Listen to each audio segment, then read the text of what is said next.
Okay, hello everyone. Good evening and welcome to Hate Live, streaming to you live from Washington State. I'm Darkside Phil and I'm here in my office. Welcome, welcome. Tonight is August 8th? Is it August 8th already? Are you kidding me? Hold on a second. No, today's August 7th. Still, it's August 7th? Jeez, time flies, man. So anyway, yeah, it's August 7th, 2014. And we've got a jam-packed show for you tonight. Hold on one second. I'm being distracted by a little pop-up message there. A jam-packed Hate Live show for you tonight. Because this week in particular, there's a lot to talk about in regards of stuff going on with me. Gaming news. There's a ton of gaming news this week with updates from Gamestop. Big changes to Twitch TV out of nowhere, out of left field. I got a really great back in the day for you this time around that I hope you're really going to enjoy. It's one that I teased last time, didn't get a chance to do. About EVO 2006 and my trip out there, my journey to get there, and then finally going out there and playing in the tournament and all the stuff that happened there. We're going to have live callers at the end of the show. As you know, I love to do that, and I'm going to say today we're probably going to have a ton of callers who are all going to want to talk about these hot topics that are going on in gaming right now because there's so much going on, all right?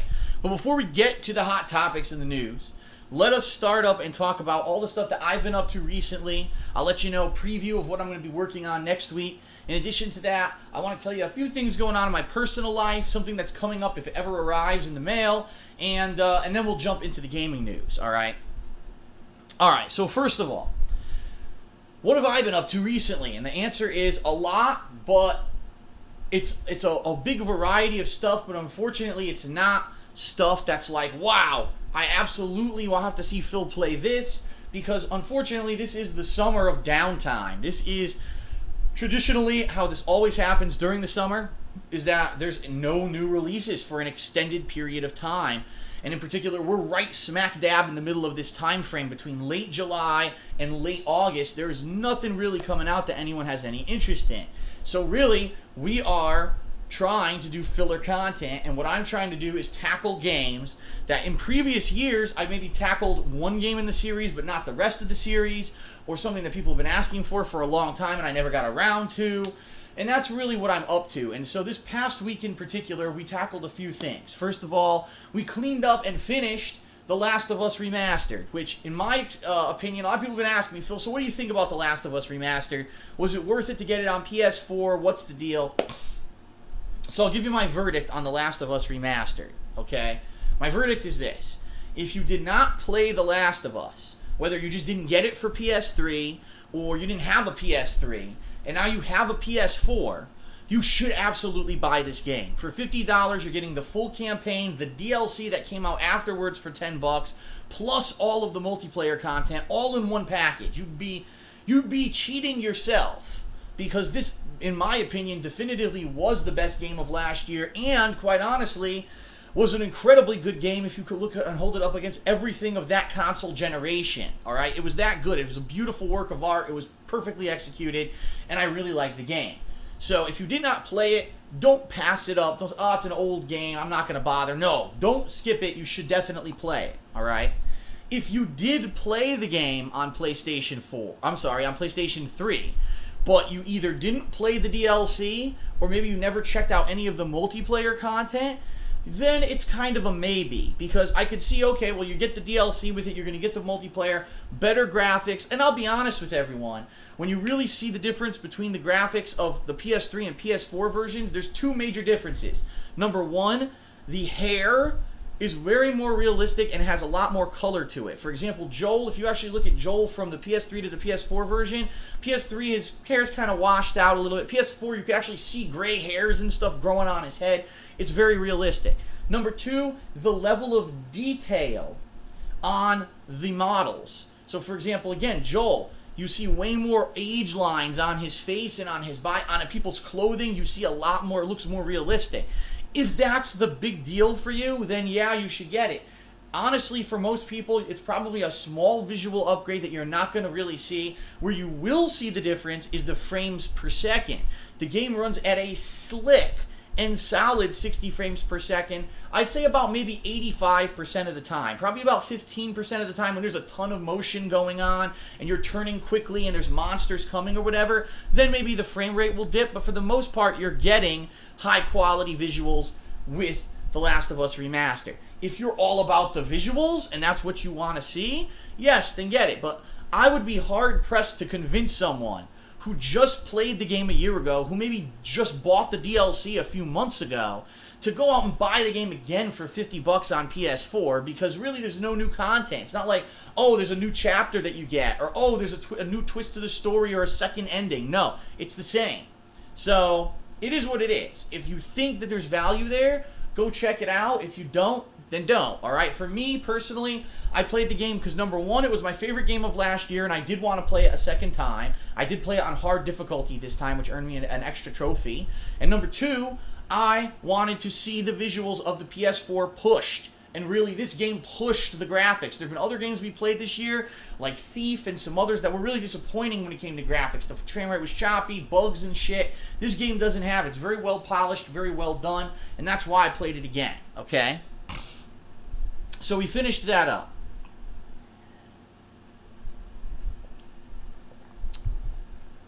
That's number one.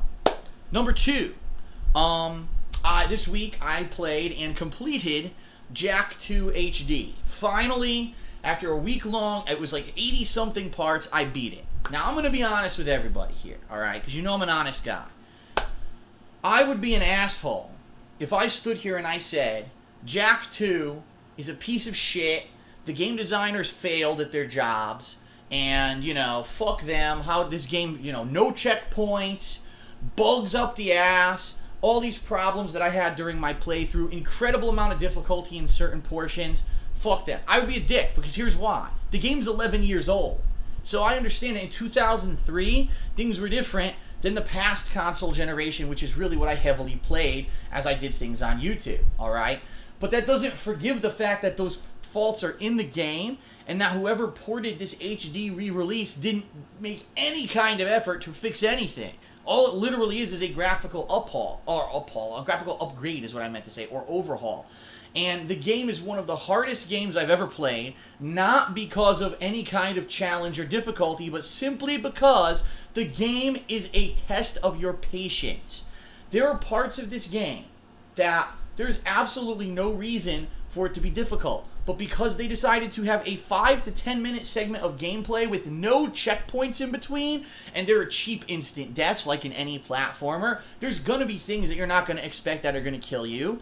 You always have to start from the fucking beginning of the stage. There's very few stages where they even put checkpoints in at all. And it's like, this was 2003. This wasn't 1998, right? In 1998, when I was playing Resident Evil 1, shame on me if I didn't save and use an ink ribbon at a fucking typewriter, and I have to start from there if I played for 2 hours of gameplay and I die. No. In this game, it's just like, fuck it. We know we can make the checkpoints, but we just didn't fucking bother, because at that time, no one else was doing it either. So, fuck it. Keep replaying the stage over and over and over and fucking over until you finally beat it. And that just pisses me off. It is lazy game development. Now, of course, this game was made by Naughty Dog, who went on to then make the sequel Jak 3. Then they went on to several other series, including Uncharted and The Last of Us, which I just mentioned. Keep in mind, playing Uncharted and The Last of Us, those are great checkpoints, right? Almost every time there's great checkpoints, with maybe 1 or 2 minor exceptions where it's a little annoying. But they learned their lesson, right? Over the years, they learned to do checkpoints right. But in 2003, that was the era where these kind of games were really coming out and just starting to become popular, and they didn't do a good job. So I raged like crazy during the playthrough, and I ripped and tore, and I yelled and screamed at the top of my lungs. I was actually talking to my neighbor the other day, and she said that a couple days ago she heard me really yelling and screaming. She's like, "Moore, you must have really been playing a tough game, because I heard you screaming like crazy." I was like, yeah, I was fucking ripping pissed. So, yeah, Jak 2. But anyway, I did beat it without cheating, without looking shit up. I did beat the game legitimately, and it took me a long time, but I did. And do I feel accomplished? No, because unlike a lot of other people, as I've told you guys over the years, really, when I play a tough game, I don't, in general, feel like overly accomplished when I beat it. I just don't. I don't know if it's just me as a gamer. There's some exceptions. For example, a game like Dark Souls 2, where I took my time playing it. I played it very carefully. I grinded and upgraded my character appropriately for the initial playthrough, and I really played the game the way that I wanted to play it, and I beat it with only a little bit of difficulty on a few of the bosses. You know, sure, maybe I felt a little bit of accomplishment, but it's not like I was like, yes, I am the god of the gaming world because I beat Dark Souls 2 and I beat Jak 2 and I beat all this. You know what I mean? I know people wanted me to play Jak 2 because they knew how fucking annoyed I was going to get, and boy did I deliver on that, but I'm not in the same boat as the people who played that game during their childhood, right? At that time, the game was revered and people loved it because back then, people didn't get checkpoints all the time. We hadn't advanced that far in game design, right? And so we didn't have that frequent kind of stuff. And you guys forgave it.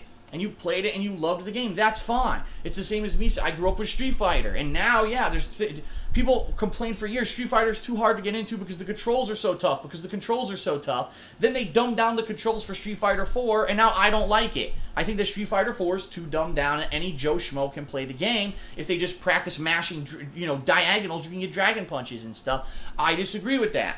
Just like if you grew up with Jak 2, you may disagree that the fact that every game today has frequent checkpoints. I like that. So everyone's going to have a different perspective, and that's okay. No one has to have, oh, this is one definitive stance, and if you don't agree with that stance, you're wrong. I hate people who are like that. There is not one direct yes and no, right and wrong, black and white answer to anything. There's going to be some people that love Jak 2. There's going to be some people that hate Jak 2. It just so happens I'm one of the people that kind of falls in the middle. I think the game has moments of greatness and moments of intense frustration, and I'm in the middle of the boat when it comes to that game. But I am still glad that I did play it over the years. People have been asking me so many times to play it. I finally did, and I finally beat it.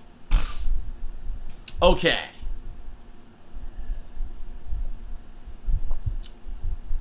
What else have I been up to? Well, this past week I did do another set of Street Fighter 4 matches. This time I used Hakan, and also I used Rolento. And I think overall I did much better than I did the week before. The week before I was trying to play with Akuma.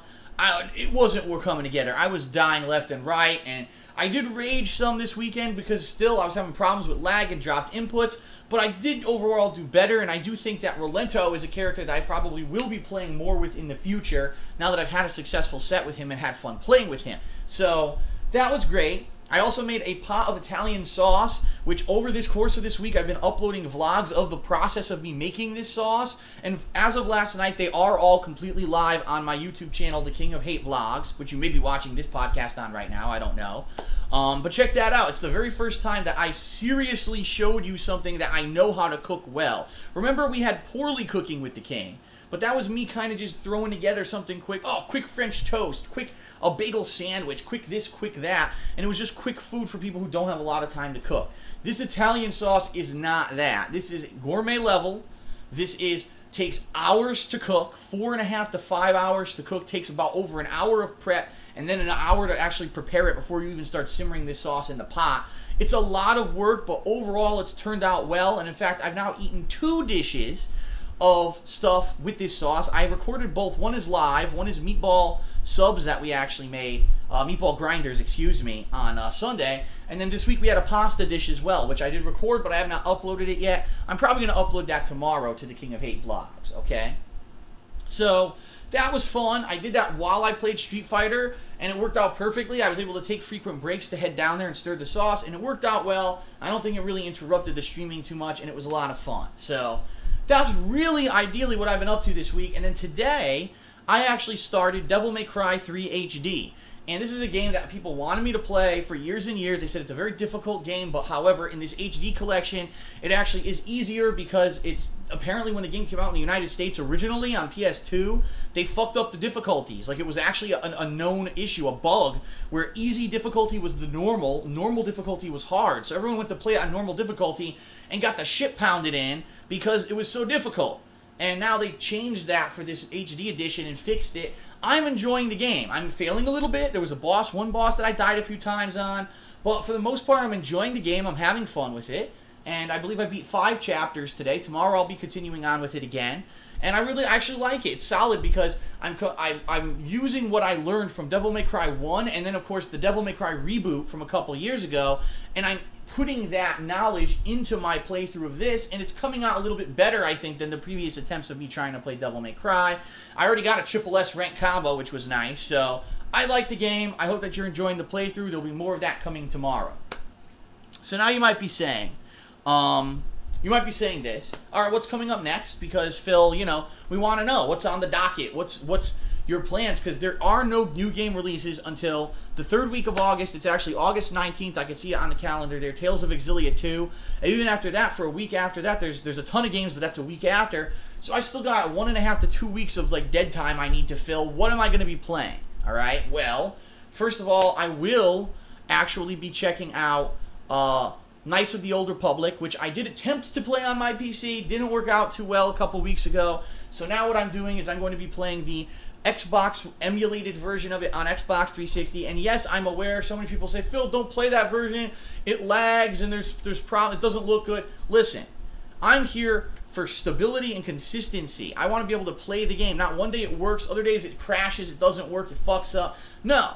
I already had one failed playthrough because I couldn't get it to work properly on my PC. I'm going to be playing the game on that version so we can all see the cutscenes together. We can understand what's going on in the story. The good news is I wasn't too far into the playthrough when all that shit happened anyway, so it's not like I lost too much gameplay, okay?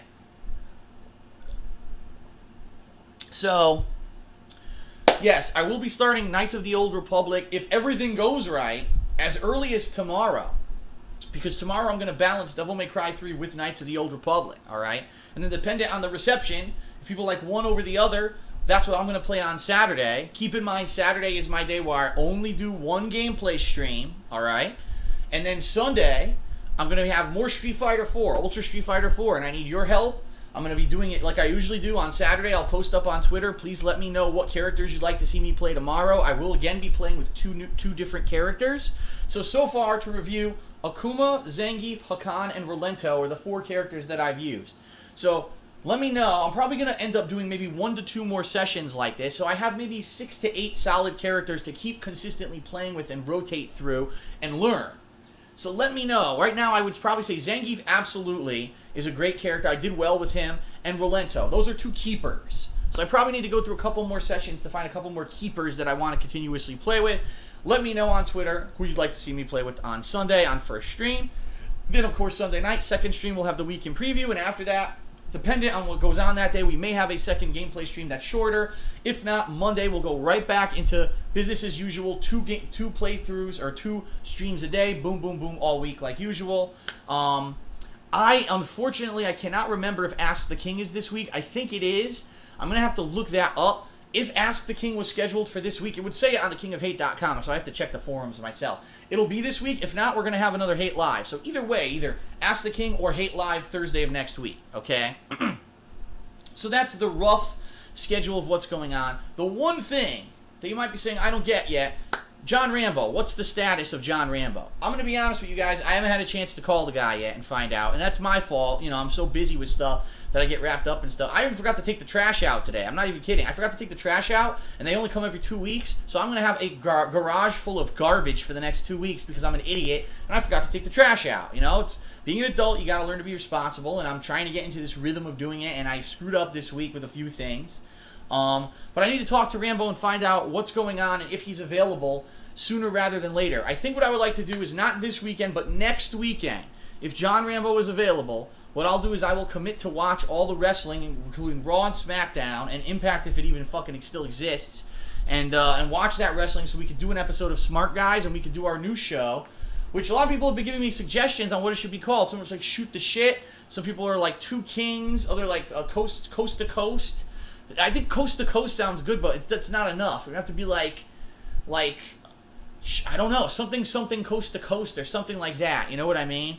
I don't know, but we're very interested in starting those up. So I do need to talk to Rambo about it, and I'll try to talk to him tomorrow and see if next week we can resume with our shows. I do know that I think Shazman a Hole Punch is almost done, and he should have it live within this week. I don't know because I didn't see the show last night, which is John Rambo's podcast. I need to watch that so I can get caught up with him. See what I mean? All this stuff. I'm so freaking busy. Huh. Okay. Alright, so now let's talk a little bit about personal stuff going on with me, and then let's talk about the gaming news.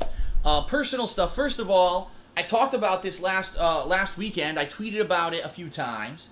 I did order a Nintendo 3DS capture setup. Now, you might be saying to yourself, Phil, you know, over the years you mentioned this from time to time. People have asked you, and I asked the King and other things from time to time if you were going to do 3DS capture, and you never really gave a yes or no answer. You said yes, but maybe not right now. what made you choose to do it right now, and how is this going to work? Well, the reason that I'm doing it right now is because there's a couple games coming up that I'm very interested in playing. 2 games, in fact. One is Professor Layton versus Phoenix Wright, and the other is the new Smash Brothers, which is coming out in, I believe, October? Yeah, October for the 3DS, and then later in the year for Wii U. And I think people would really enjoy seeing those playthroughs, especially because, again, Phoenix Wright, people loved those playthroughs, and I kind of teased you guys and took you, what, 2-3 years to redo Justice for All, and or not redo, but finish Justice for All. And I think that would be awesome to see those games, right? Now, the catch here is it's not going to be easy. From what I'm to understand, this capture device, the way that it works, it has a 6-foot USB cable that I need to have dangling out of it to play the game. And it's basically going to be me trying to position 2 screens in my capture software to get it to capture properly. And I may have to sync I may have to sync audio differently, which could probably going to be tough. And also keep in mind, it's going to be basically 2 screens and an empty border, so I'm going to need art and stuff from people to put, so I can put the stream videos on top of that, right? So it's going to be an interesting undertaking to see if I can really get this to work properly, okay? Worst case scenario, I know I could make it work, but maybe not on stream. Maybe I can get it to work just capturing, but not on stream. I'm not positive. I have to see how this works with XSplit and OBS and if it cooperates with it or whatever. If not, I may have to just do it like raw videos, edit them, and then unfortunately put them on YouTube and there wouldn't be a stream. But I would love to stream the thing too, okay? But here's the catch. I don't know when this thing's coming. This company doesn't give you any information on how long to expect to see how long it's going to take them to ship. It could be a week, it could be a month, I don't know. From what I'm to understand, once they do ship it, it only takes 3 days to get to where you are. But again, I don't know when they're going to ship it. I was hoping that they would ship it within a week, so that way maybe next week when we have downtime still, I can dabble around with it, I could try different games with it. Right now I'm playing Tomodachi Life on a daily basis, and I can mess around with that a little bit. I think you would actually enjoy seeing my characters from that game. I have some celebrities, some musicians, some gaming characters, real people from real life like Howard and OJ and John Rambo are in it, and I thought you would like to see that game with those characters in it, but I can't do it until I get this capture thing, okay? So it's coming, it's in the works. When it shows up, I'll let everyone know. Obviously, I'm going to have to mess around with it a little bit to get it working, but that is in the works, and I think you guys will really enjoy that, okay?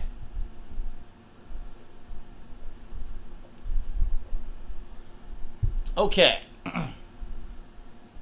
The last personal thing going on with me right now is something that happened today that really pissed me off, and I want to talk a little bit about it, but I don't want to go on too long about it because we got gaming news to talk about, and that's really what everyone wants to hear, okay? Today I found out that unfortunately I do not have any health care. And that pisses me off because it's not anything that I did wrong. It's not that I can't afford it. It's that because the way that the healthcare now works in the United States of America, the system is completely fucked up. No one seems to know the proper steps to do it. And because of it, I basically fell through the cracks of the system and I don't have any health care right now.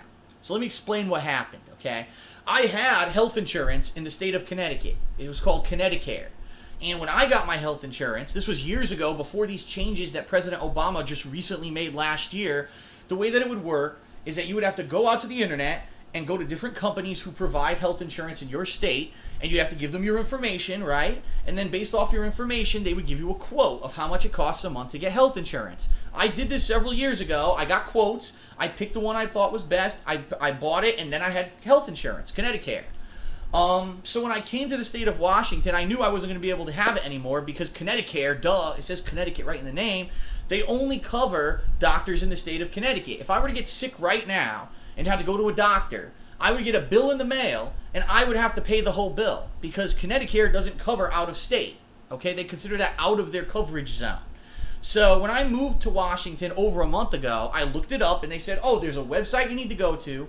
You go in and you fill out an application. Once you fill out the application, it gets submitted, they review it, they'll give you options if you do qualify, you pick one of the options, you pay, and then you'll be covered at a certain date. So that's exactly what I did. I entered all my information, I explained I had moved out of the state of Connecticut, so that's a qualifying event. You know, it wasn't that I didn't want to register for health insurance here, it's that I didn't get to do it during their assigned time period because I had moved, you know, it was the middle of the year. So I gave them all this info. They even gave me here's your option, Joe. I think one was like Blue Cross, one was this, and I liked this particular one, so I picked it. They even charged me. They charged me several $100s for my first month's payment. I paid it, and they said, all right, you're good to go. As of August 1st, you will be covered with your new health insurance plan in the state of Washington, and you should be getting your documentation in the mail over the next month. So I waited, and I waited, and I waited. And here we are now, August, yesterday was the first day when I said I got to do something about this. August 6th, I haven't gotten an email, I haven't gotten a piece of mail, no insurance cards, nothing showed up. So I have no evidence whatsoever that I'm insured if I had to go to the doctor right now for anything. So I called the website and I said, what's going on with this? I don't understand. I paid you and I have no proof that I'm insured. So they looked it up in their system. Oh no, so this was last night. Oh no, sir, you're insured. You're definitely insured. You have health insurance, so don't worry. But what you need to do is call the company directly, and they'll tell you what happened, why you didn't get your insurance cards, and they'll be able to clear that up for you. Okay, this is kind of sounding fishy. So I called the company directly. This company, it's actually, I think, Premier Blue Cross. I'm not even sure what they're called, something like that. And they look in their system. They go, sir, you're not in our system. We have no record of ever receiving your information. I have a question for you, sir. Did you provide this and this and this to the website? And I said, I didn't provide anything to the website. I just gave them my personal info. They charged me money and it was over with. And she's like, oh boy. She's like, I get calls like this every day. The problem is that this website is a piece of crap. The staff who work there aren't trained to actually even know how the website works. And I only completed half of the process. And so I have no health insurance. And I'm just like this. I'm like, you gotta be joking me. So I sat for a month, right? A month I could have gotten all the documents together that they wanted and gotten them to them. But this website, whoever works this state of Washington healthcare website is so stupid. They don't train any of their people to, or even have the website tell you that you need to give them information to get health insurance. So what if I broke my leg last week? I had to go to the hospital, $10,000 hospital bill. And, oh, guess what, Phil? Pay it out of your fucking pocket because we fucked up and didn't tell you that you didn't do it right because our website's a piece of shit. Unbelievable. So she says, here's what you need. You need proof that you had health insurance and you don't have it anymore. So basically you need to cancel your old health insurance, which doesn't matter because they're not going to pay for anything now anyway. Why would I continue to pay for it? So I did. I said, all right, that makes sense. I'll cancel it. I need proof that it's canceled. So I need to wait for them to mail me a letter saying that this is now canceled. That's number one. Number two, I need an old bill from the old place. Now the good news is I didn't sell the place in Connecticut yet, so I could easily just go into like the website for the electric company and print out a statement, an invoice showing, oh, here's a bill that I used to get bills at that address. And then I need a copy of a new bill from this place, which I have. I have the water and I also have the electricity bills that have come. So I know now exactly what the charges are going to be for those, and I have proof that I'm getting billed here for those. So I have 2/3 of the information, but I just never knew I needed it, right? So I call the website again, and I say, why didn't you guys tell me this yesterday? And all they could do was apologize and say, we're so sorry, we screwed up. And we're so sorry, our website never told you needed this information. Yes, the woman from the company was absolutely 100% correct. You need to get us this information. Then once we have it, then we review it, which may take a couple weeks. Then finally, we'll give your information back to that company, and then they'll send you your health card. So the bottom line is this. Right now, I have no health insurance. Even though I've paid for a month of it, it was completely fucking worthless to me. And I basically got scammed. That's what it is. It's a ripoff. I got scammed out of hundreds of dollars that just basically went into the fucking sky, okay? And there's no way that I can have health insurance until my now previous insurance company sends me this letter saying that it's canceled. I mail that letter or scan it and send it to this website, and I show them those 2 bills. Then they take their sweet fucking time reviewing those documents to then submit the information back to the company so I can get my stuff. It's ridiculous. It's the most complicated, stupid fucking system I've ever heard of. And unfortunately, this is what happens when you have a system-wide shift to something new. You get good things and bad things. So let me at least say this. President Obama did a very good thing with this change to healthcare, because what he did is he made it all based off of the federal government. The federal government makes sure everyone qualifies for health insurance no matter what. Previously, health insurance companies could completely fuck you over. If you don't make enough money to pay for it and you couldn't get it, You wouldn't have it. If you had a pre-existing condition, like my back, there are probably some insurers who would charge me $800 to $1,000 a month because they know I have a herniated disc in my back, which is insane because I don't even choose to have a medication or anything for it. What am I paying that for? So there were insurers who were literally doing things, horrible business practices, anti-human business practices to make a buck. And Obama said enough of that. No, we're going to fix that. And he did. He made it so that everyone can have health care. But unfortunately, when he did that, he rolled it out so fucking fast that nothing was done to make sure that the states could handle this issue. And so you've got states like the state of Washington with a website that's not set up properly, with personnel who don't know anything about the website. It's a joke. And you can't have a system-wide change for something this important, health care. Pretty fucking important if you're healthy or sick, right? And the system isn't in place. So here's me. I make good money. I could pay for health care. If the system had never been changed, I never would have had a lapse in health care. Guess what? Now I have one because these fuckers screwed up. And it's bullshit. Okay. So now I vented. I vented on that and I got it off my chest because I was pretty upset about that today that I had to find that out. The good news is I don't have any sickness and ongoing illnesses or anything. My back is fine. But God forbid something happened now, and now I don't have health care. You know what I mean? And who knows how long it's going to take these jokers. I'm at the mercy of these people until I can get something, you know, done with me, which sucks. Okay. So now let's talk about game news, because this is what everyone wants to talk about. Well, let's do the quick one first. Game release date changes. There's been a few big ones, all right? Number one, because I'm actually looking at my calendar, it's right there. The good news, Lord of the Rings, or I think it's Middle-earth Shadows of Mordor, has been not moved back, but bumped up a week. It was supposed to be that first week of October where we're going to get so many new releases, they bumped it up to the week before. So the last week of September, we're going to get Shadows of Mordor, which is great, because the only other game that was coming out that week was Forza Horizon or something like that, a racing game. So this is a good variety now for that week, and it'll give everyone some time to enjoy the game rather than having to, gee, do I buy that one, or do I buy that one, or that one in a week when there's 100 games. Another game whose date got changed was Dragon Age Inquisition, who previously was going to be in the month of October, a little bit later on there, or actually that same week, in the month of October, got bumped to the third week of November, which is also good because the only other real game coming out that week is Far Cry 4. So now you're going to have Dragon Age Inquisition and Far Cry 4, two very different games that week, and that'll be a great balance, I think. Okay, that's a good one.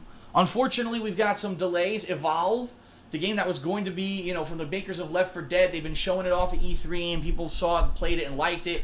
Got delayed till next year. So it was supposed to come out in the fall. They didn't feel it was ready. That's being delayed until next year.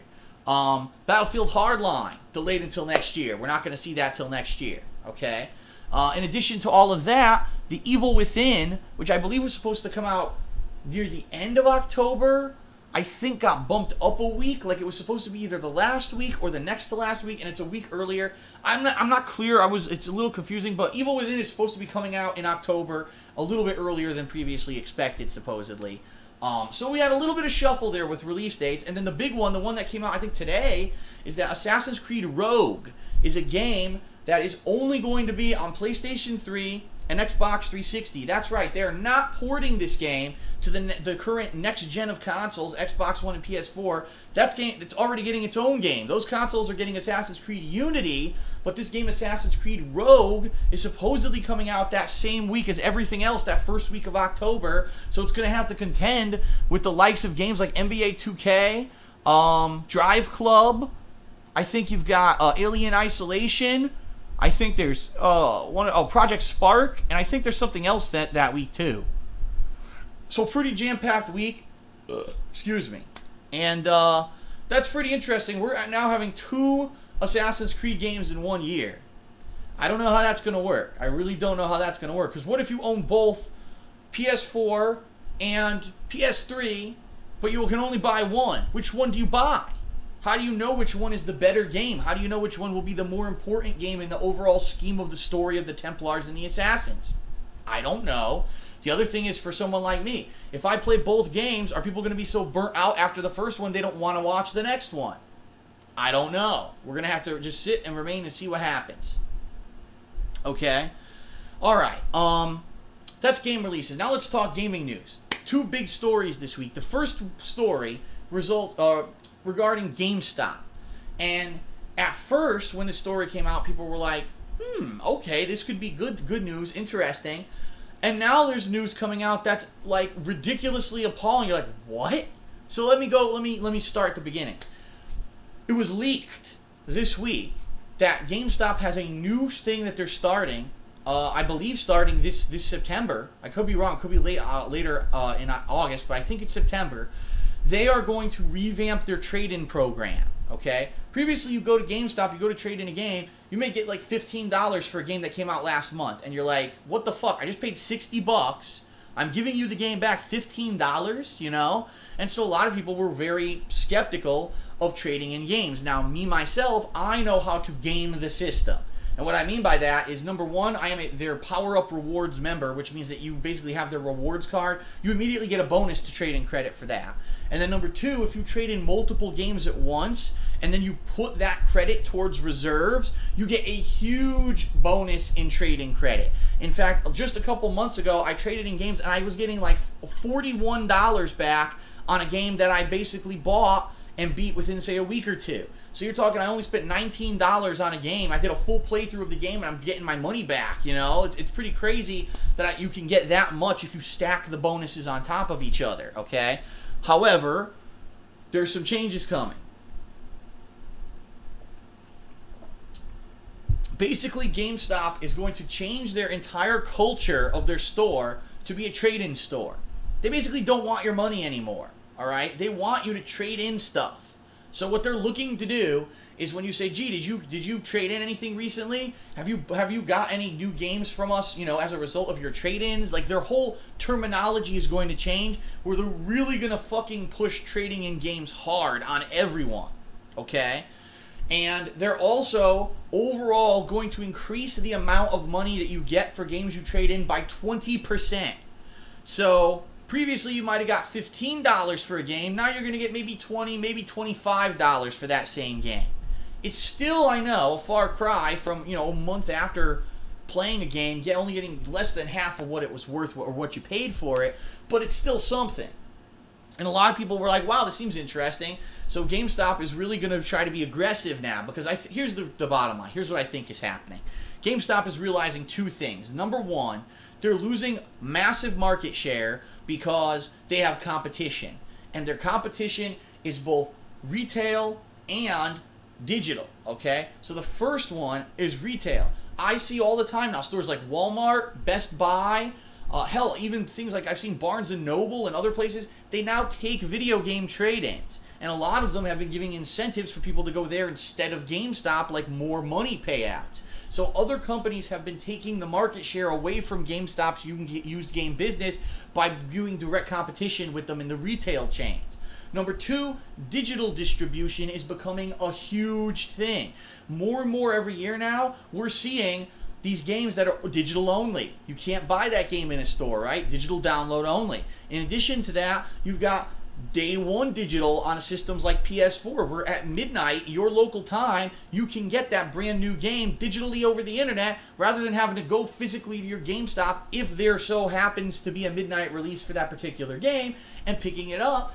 Why leave at midnight? Just do it digitally, right? So digital downloads are catching up with retail games. I'm sure they're not anywhere near as close to retail game AAA sales right now, all right? If you look at numbers for a game like, for example, Watch Dogs, and you see, gee, how many people bought it in a store versus how many people actually just digitally got it, you'll probably see that this much for physical copies and maybe about this much for digital. I actually did digital for Watch Dogs. I was one of the few people, or not one of the few people, but that was one of the few games where I decided to do that and take advantage of that.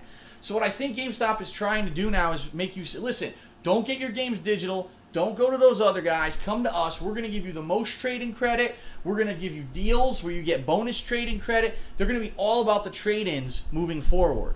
And will that save the business? Because GameStop, you know, they've been reporting losses. They're not doing as well as they used to.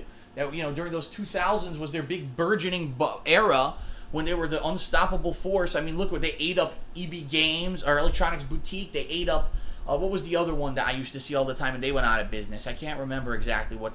There were 2 or 3 other companies that literally GameStop devoured during the 2000s. And they're all gone now. All you see is GameStop for game stores. And every once in a while you'll see a little local chain. But it's nothing that's huge like GameStop, right? But now they're finally getting such competition that they have to do something. And I don't know if it'll be enough.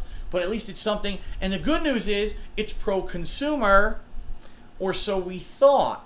Because there are now reports coming out, the weirdest shit I've ever heard in my life, that if you go to trading games at GameStop, they take your fucking fingerprint. What? My fingerprint? Now wait a minute. Wait a minute. I'm going to make this perfectly clear. I've never committed a crime. I've never, or I guess I should clarify that. I've never been convicted of a crime. I've never been to jail, right? I don't have a criminal record. My DNA is not on file. My fingerprints are not on file with anyone. Why the fuck would I go to GameStop and get my fingerprints taken? What? Why would I give that to them? You know what I mean? Now, could this be complete speculation? Could it be false? I don't know. This has just been rumors rampant on the internet for a day or two that they're doing this. Now, I haven't traded any games in recently. If I go to trade games in and they ask me for my fingerprint, I'm probably going to tell them, go fuck yourself. I'm never coming back. Because that is not something that they need. You know what I mean? What on earth does a game company need this for? This is my identity. Using this fingerprint, you can do shit. You could try to, you know what I mean? That's serious shit. Now you can put my fingerprints at a fucking crime scene. Not saying that anyone at GameStop would do that, but there's the potential. It's ridiculous. Why do you need a fingerprint to do it? It makes no sense at all. It's just nonsensical. And again, if it's true, that's insanity. That is insanity. You think that me taking a game and giving it to you and you giving me some money for it warrants that you get my identity off my fucking fingerprints? That's insane. So I hope it's not true. I hope it's just some kind of a false rumor that someone's spreading. Because if that is true, that is just nuts. Okay? That is just out of control.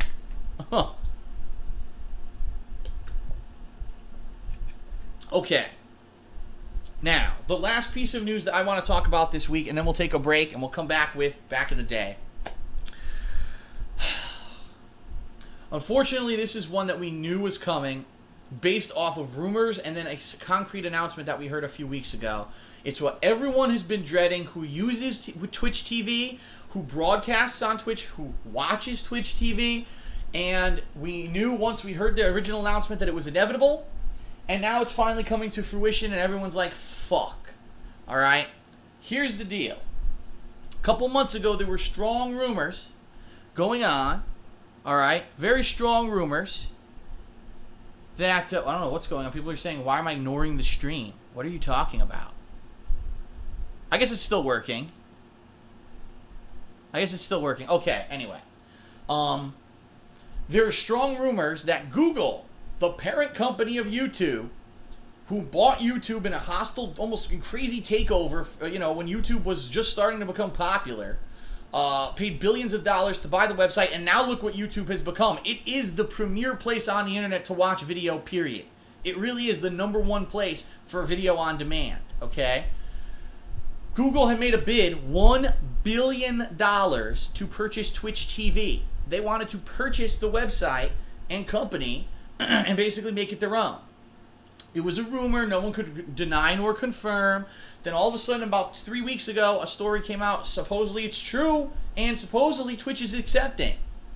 And when we heard that, we were like, okay, well, yeah, is it true or whatever? And then, of course, you had the talking heads who came out. Don't worry about it, ladies and gentlemen, because the government has to approve the deal, and there's regulatory agencies that need to either approve or deny, and they may think that Google now has a monopoly on video on demand, so don't worry, it probably won't be a big deal, and yada, yada, yada.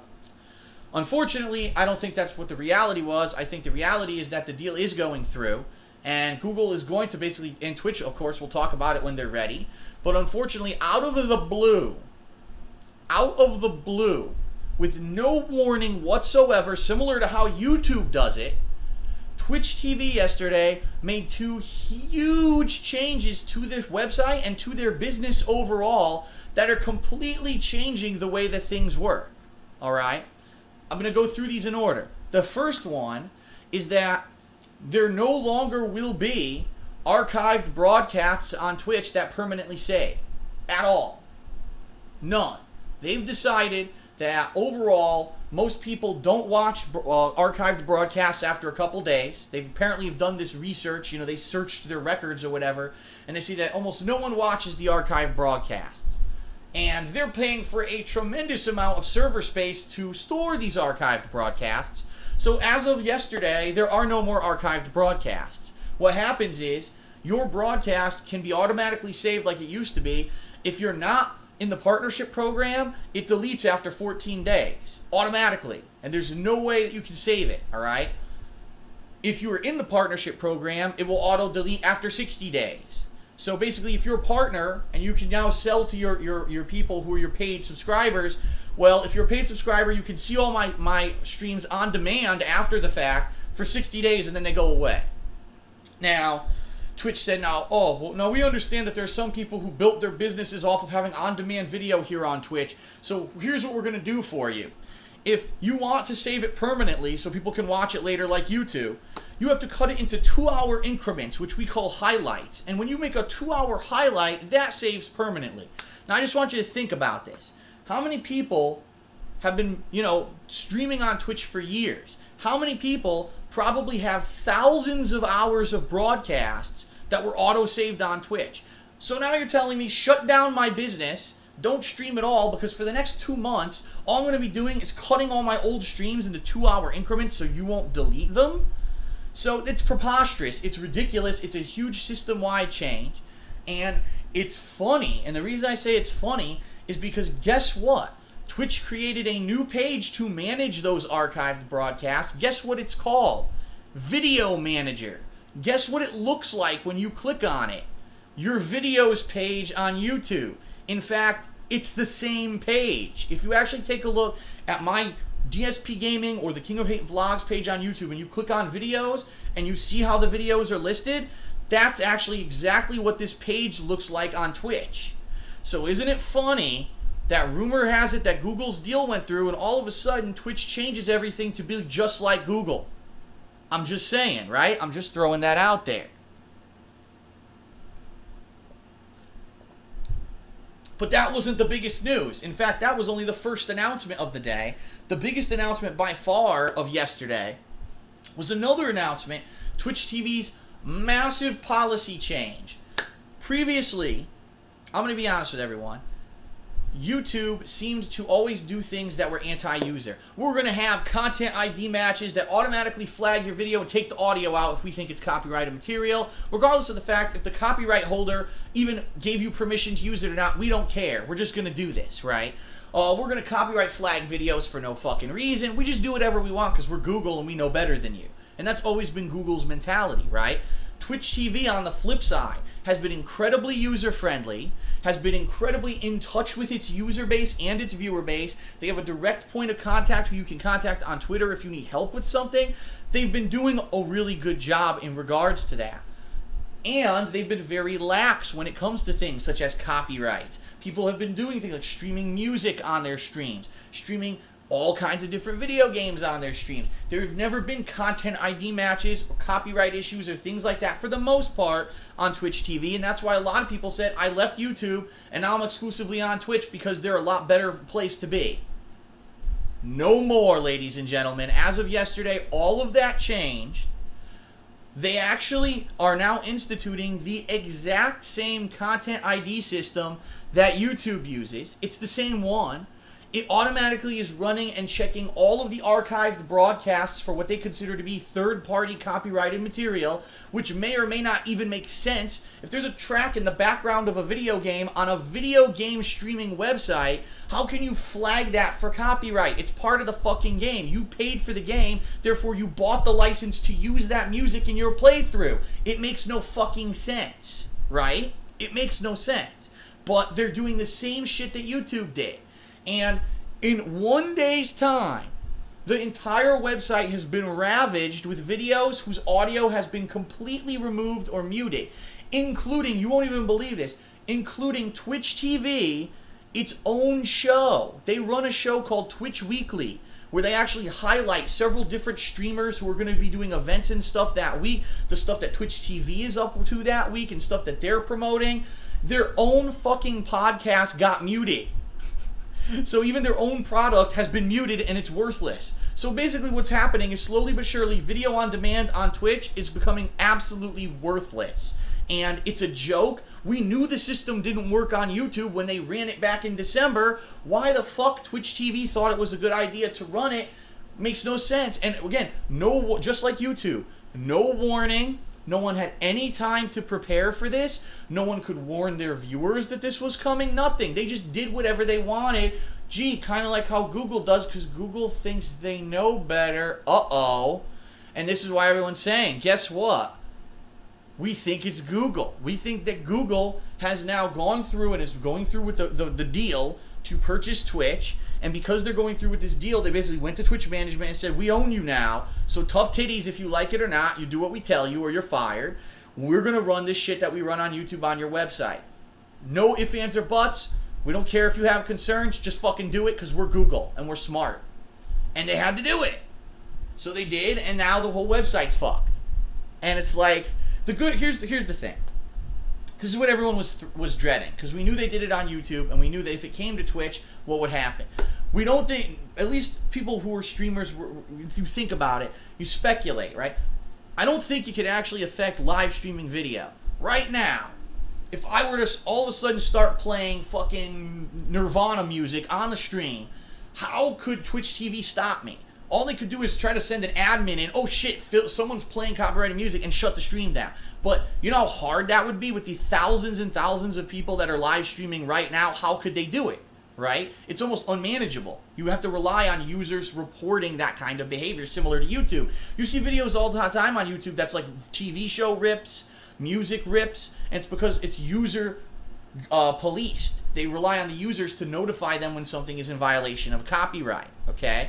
So really, I realistically don't think that live streams like this are going to be affected. I don't think they could. Unless they hired a force of 100,000 fucking people to police every stream, it's not viable.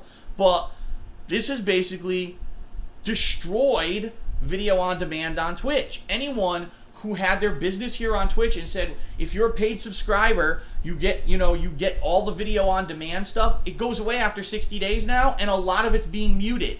So what's the incentive now? You know what I mean? And especially, here's the thing. On YouTube, I personally am protected from that content ID bullshit on YouTube because I'm partnered with Machinima, and Machinima made me a managed partner, which basically means we have a long-standing business relationship. Machinima trusts me enough to know that I'm not going to go on YouTube and upload a TV show and upload copyrighted shit. They trust me. They know I'm just making legitimate video game playthroughs. So they basically vouched for me and said, if Phil gets into trouble, we'll take the blame because we trust Phil.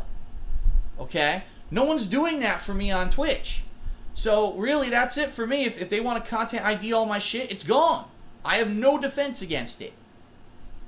And this is what's happening with everyone on Twitch. Anyone who had stuff archived, it's all going to be muted and or fucked with. And you're not going to be able to see it after 60 days. If they're not part of the partnership program, you won't see it after 14 days. What the fuck? Seriously. And of course, ladies and gentlemen, at the end of the day, what it all comes down to is this. What it all comes down to is the almighty fucking dollar making that paper. Instead of caring about your business, your business as a whole, its image as a product, as something that does something great for society. I'm sure when these people who were doing live streaming on Justin TV saw that there was potential for video games, and they separated it into Twitch TV, they said, this is great. We can create a culture of live streaming. We can have entire game genres that are boosted by live streaming. And let's face it, things like League of Legends, MOBAs, first-person shooter games have all been bolstered by live streaming, especially League of Legends and that kind of stuff, Dota 2. Because of live streaming, those things became hugely popular and have giant followings. If they didn't have live streaming, it may not have been. It may not have been as popular, okay? And that's just a fact. I mean, those things are the biggest things on Twitch TV right now. But at what point do you say, I don't care about my business anymore, I just care about this, and my payday finally came, and fuck it all? That would be like me, right now, saying, I just got offered $300,000 from someone to just shut down my business, I'll just say, fuck it. Actually, you know what? Because I would, let's make it reasonable. $1 million. Let's say someone offered me $1 million to say, Phil, end your business. I'm going to take it over. I'm now going to legally own DSP Gaming. I'm going to own the King of Hate Vlogs. I'm going to own your Twitch TV channel. I'm buying out all of your equipment. All the people who work on your website as mods, people who moderate the stream, they all work for me now. I'm buying the Darkside Phil entity. It's mine now for $1 million. Walk away. And I would sit there and I would probably say, fuck, man, $1 million is a lot of money. $1 million is, you know, I could live comfortably for a while. I could probably invest some of the money. I could probably open a business, which is what I've wanted to do. Open my own business. Start a different kind of business here, maybe in Washington State. And I'm going to tell you right now, I would say no. I would not accept the offer. Because the bottom line is, I created this, right? This is me. This is my hard work. This is my creative vision. This is what I've wanted this to be. And in a lot of ways, there's a lot of negativity even associated with this. So you may say, Phil, with all the negativity associated with what you have right now, you wouldn't walk away? And the answer is no. I've done too much hard work. I've done too much to make this work, to turn this into my life, to let this, what I love, playing games, become a way for me to make a living, to just fucking walk away from it. And I would actually hurt on the inside, and I would feel dirty if I took a fucking paycheck and gave up my morals, my values, stopped helping people the way that I feel that I do, and people tell me daily that my content helps them, just for this. It's disgusting that you would create a business that people now has become integral to gaming culture, and you're gonna fucking sell out like a little bitch. A little money-grubbing motherfucking bitch. Because that's what these fuckers are who took this payday from Google, and now Google's going to change it. Well, we don't like this, we don't like this, we'll change everything, all because of this, because you're fucking weak. You're so weak. You don't want to work anymore for your living. Instead, you just want to fucking take your payday. Then get the fuck out and let hardworking people continue to work hard, because I hate that shit. I mean, and of course, there's going to be people who disagree with me. That's fine. There's some people who say, listen, if you develop a patent and you make a great invention and you sell it and you make $1 million, and then that company does whatever they do with your invention, who cares? You made your money. You know, what are you going to do? But hey, for me, there's a morality to it too. And if Twitch now completely changes the way that everything's done, and it's now anti-user, anti-streamer, anti-viewer, because Google bought it, what the fuck? You've changed the entire morality behind your business, and what's the point of it existing? It's not Twitch anymore, it's Google streaming, right? So, I don't know. That's just the kind of person I am. But apparently the people who owned Twitch, that's not the kind of people they were. This is the kind of people they were. Weak-minded, greedy motherfuckers. And so now all of us are going to suffer as this website gets converted into YouTube 2.0. More than likely, eventually, this website's going to be merged with YouTube, I would think, right? Because already we've got pages that look just like YouTube pages showing up, and YouTube's all but given up on their live streaming on their website because they realize it sucks and no one wants to fucking watch it on there. The stream chat's terrible and all that. So they're probably going to take Twitch and integrate it into YouTube. And the thing is, overall, it could end up being positive. If I could integrate my Darkside Phil page here on Twitch into my DSP Gaming page, and you could see me live streaming there, and then it automatically archived my videos, I would love that. But that's a ways down the line. And that, you know, that's the light at the end of the tunnel. Now we got to get through this fucking tunnel full of fecal matter that's going to be copyright issues and content ID and little bullshit around us because fucking Google. I hate Google. Okay. All right, everyone. Well, time for a quick break. We're going to come back, and it's going to be Back in the Day, where I talk about Evolution 2006. It's going to be a great story. I hope that you'll stick around to watch it. If you're watching this on Twitch TV, there's going to be a short commercial break. Hang out. It'll be. I'll be right back. If you're watching this on YouTube, just go right to the timestamp in the description of the video, and whoop, you'll jump right ahead to the next part. Okay, everyone? I will see you in a few minutes.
Okay, everybody, welcome back to Hate Live, and this is the Back in the Day segment. Oh, wait, what's that? Hold on. Ladies and gentlemen, I just got offered $7 million to sell out. I'll see you guys later. I sell out. I'm done. No more Dark Side Phil. I'm out of here.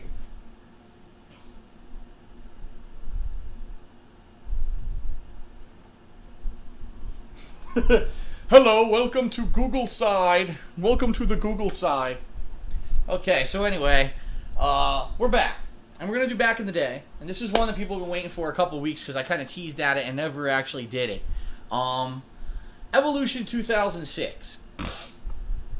For me, this was a completely unique experience and year because if you guys saw Hate Live a couple months back, I did my EVO 2005 story. This was the year when I literally had no money.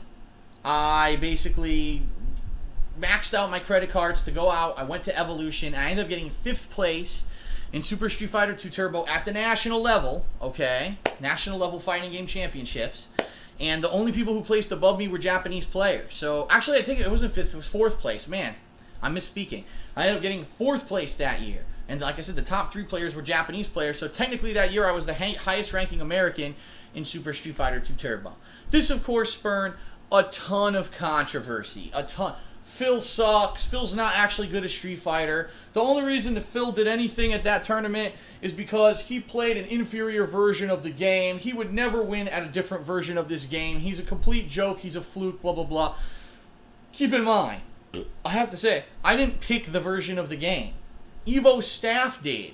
So, until I won, it wasn't really a thing of contention. Only after I did well and got the highest ranking, American place in that tournament. Then, of course, now the tournament's bullshit.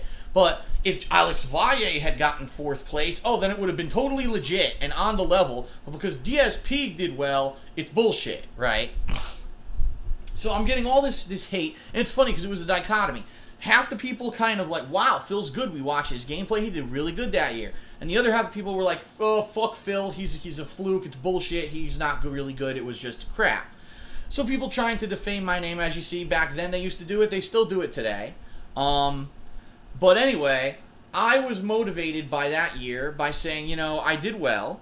And I did so well that I really feel that if I committed myself to actually play a dedicated amount of time and try to be like a really high tournament level player, I could be one of, if not the best, Super Street Fighter 2 Turbo player in the United States. I really felt that. I said if I put enough time into this, I could definitely do it. And I previously hadn't, and I decided that since I did so well at Evolution, now was my opportunity to try to jump on. I'm sure people were going to want to play against me, you know what I mean?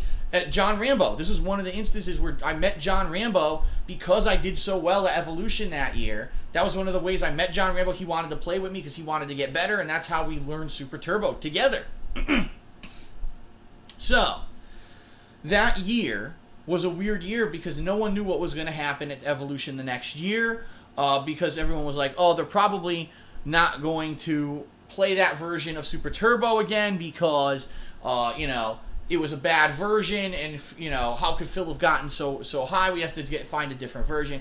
Incidentally, like by coincidence, right? All of a sudden that year, it's announced Super Street Fighter 2 Turbo Anniversary Edition, which was for short, it was called STAE, was coming out. Now this game was a unique game because what it did, it took all 5 versions of the Street Fighter 2 game. So we're talking regular Street Fighter 2, Street Fighter 2 Champion Edition, Hyper Fighting Street Fighter 2, Super Street Fighter 2, and Super Street Fighter 2 Turbo. All 5 versions of the game. It put 5 versions of each character into the game, selectable on the screen when you picked your character, okay?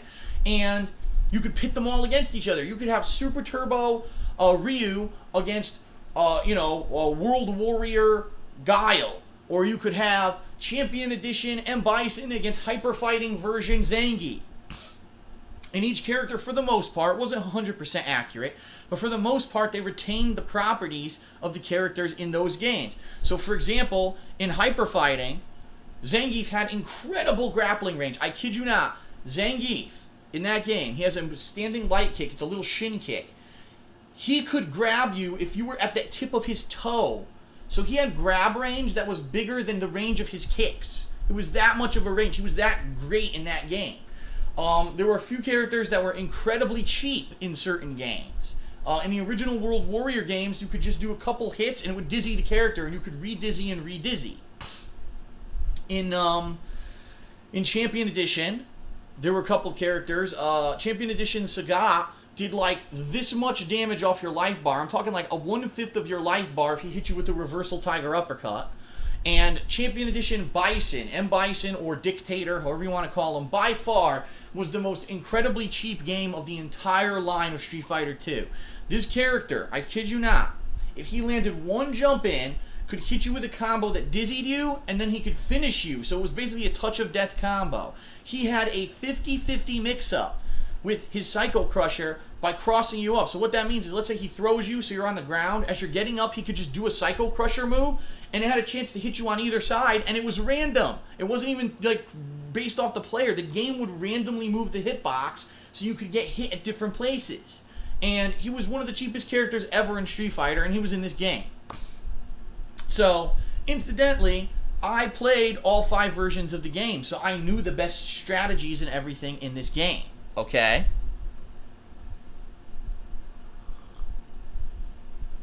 I just spilled water all over my balls. I really did. Oh yeah, and by the way, one last thing about Bison. He had an infinite hit stun loop with scissor kicks, where he could do scissor kick, light kick, light kick, scissor kick, light kick, light kick, and some characters could never get out of it. There was no way to get out of it. They would be trapped infinitely in the corner. So, the game was really fucking cheesy and cheap, but people were so desperate to move away from the PlayStation 1 version of Super Turbo because I had done so good at EVO 2005 that they wanted to move towards something different. Now, 2006 was a unique year for 2 reasons, okay? Number one, it was unique because there were the very first American qualifiers for almost every like possible game you could think of for Super Battle Opera. Now in future years, I practiced a lot, and you guys followed me along my journey, and John Rambo as well, as we tried to qualify for Super Battle Opera, and eventually John Rambo didn't. He went to Japan, and that's a whole different story. But this was the first major year where Super Battle Opera was taking American qualifiers for a variety of games. And Arcade Edition was actually one of them, okay? And at the time, I was torn. I said, should I stay home and stay at home and play this game in practice for EVO, or should I really try to go to Japan? Because there's no way in hell I can afford both. It's going to be one or the other, right? And at that time, I kind of made the decision that I didn't think it was the right time to go to Japan, and that I was not going to actually enter the tournament to try to qualify to go to Japan, and I didn't. And so, incidentally, I didn't qualify, and I never went to Japan that year. But it was another unique year, because the second thing that happened is that EVO got sponsorship. Now, this is before Street Fighter 4 ever came out. This is back when EVO was still playing the same old games. They were playing Marvel vs. Capcom 2, Capcom vs. SNK 2, Street Fighter 3 Third Strike, and some version of Super Street Fighter 2 Turbo. That year it was Super Turbo Anniversary Edition, in addition to some other ones, like they would have Tekken and Guilty Gear and stuff like that. So they really didn't have a lot of potential for sponsorship. It wasn't like, oh, Mad Catz is selling a joystick to play Street Fighter 4, you know what I mean? None of that existed. It was much more grassroots. So I don't know what the story is. I don't know how the hell EVO managed to do this. It's the most silly thing I've ever heard of in my life. They got sponsorship from Toyota Yaris. The Toyota Yaris was a brand new model of car. That was the first year that it premiered. It is a car that looks nothing like a gamer would drive. It's some kind of, has a big ass on it, and it looks more like a family vehicle than anything else. Like if you need a lot of trunk space for shopping or for putting shit in the trunk because you have a big family, that's who you would cater and sell that vehicle to, not to a younger gaming crowd, especially back then. Keep in mind, there wasn't a lot of money in Street Fighter, so a lot of the people in the fighting game community were poor. They would basically, you know, scrounge up their money. They would beg people for money and donations to try to travel and even play Street Fighter. Why the hell you're catering a car to this audience and you think that it would sell this car? I have no fucking clue. But somehow, some crazy, the planets fucking aligned, and someone at Toyota was high off their ass and thought this was going to work. So for 2 years, Toyota teamed up with Evolution, and 2006 was the very first year, and Evolution announced that they were going to have regional qualifier tournaments. And they would be held throughout the country. There would be one on the West Coast in California. There would be one on the East Coast, incidentally, in Connecticut. There would be one in the South in Texas and one in the Midwest. And they would be called EVO North, South, Midwest, you know, all those things. And they would be considered qualifying spots for the EVO Nationals. So what you would have to do is go to that tournament and do well. And if you did well at that tournament, you would get a seed. So when you went to EVO Nationals, you automatically got past certain people, or it kept you away from certain people. You'd be guaranteed not to play someone who's like a killer player first round. You may get a bye and skip a couple rounds. So that's how it was working. So I decided that I was going to practice the hell out of Super Turbo Super Turbo Anniversary Edition, excuse me, because I wanted to really win EVO East and go on to the Nationals. Like, this was my goal. This was what I really wanted to do. And previously, the year before, it had been this guy, this Japanese player named Takedo, who had beaten me when we had done our Vega Mirror match in the Super Turbo Finals on stage at Evolution 2005. And I was determined that if I ever played him, I was going to beat him again. It was like my goal. I have to be so good in this game that when I play this guy, I beat him, right? And that was kind of like my dedicate. I have to avenge my loss last year. So, that year, went to tons of tournaments. In the New York area, in the New Jersey area, anything that we held in Connecticut, anything in Massachusetts, New York. Did I say New York? I don't know if I said New York. All those areas I went to and I played tournaments. Like Rhode Island. We went to Rhode Island a few times too. And I played the hell. And by the time that we were done, I had a killer group of characters, including Champion Edition Bison. There was one version of Guile. There was one version of Ryu. There was like 3 or 4 characters who I could all play at a very high tournament level with. And I was literally winning every tournament that I entered. Like, I was winning every regional tournament that I went to. I was winning. And people were like, wow, so Phil isn't a fluke. Phil got 4th place at Evolution. He's dedicated his time. He's going around, he's playing, and he's winning all these tournaments. So obviously he wasn't a fluke. I don't know why anyone would talk shit about him, but it didn't matter. It was like a different world. The East Coast loved me. The East Coast said Phil's great. He's a great player. We've played him in all these tournaments. He's really high level, and we really like Phil. You know, he's kind of our guy. We're backing him for EVO. The West Coast hated my guts because the West Coast is all about their OGs and supporting them, and all the OGs had said, oh, Phil's a fluke. Phil's bullshit. He's not any good at this game. He never should have won. It's garbage, right? Excuse me. So, EVO East comes around, and this is it. This is you know, time to put it all on the line, talk turkey, and, you know, do what you're going to do.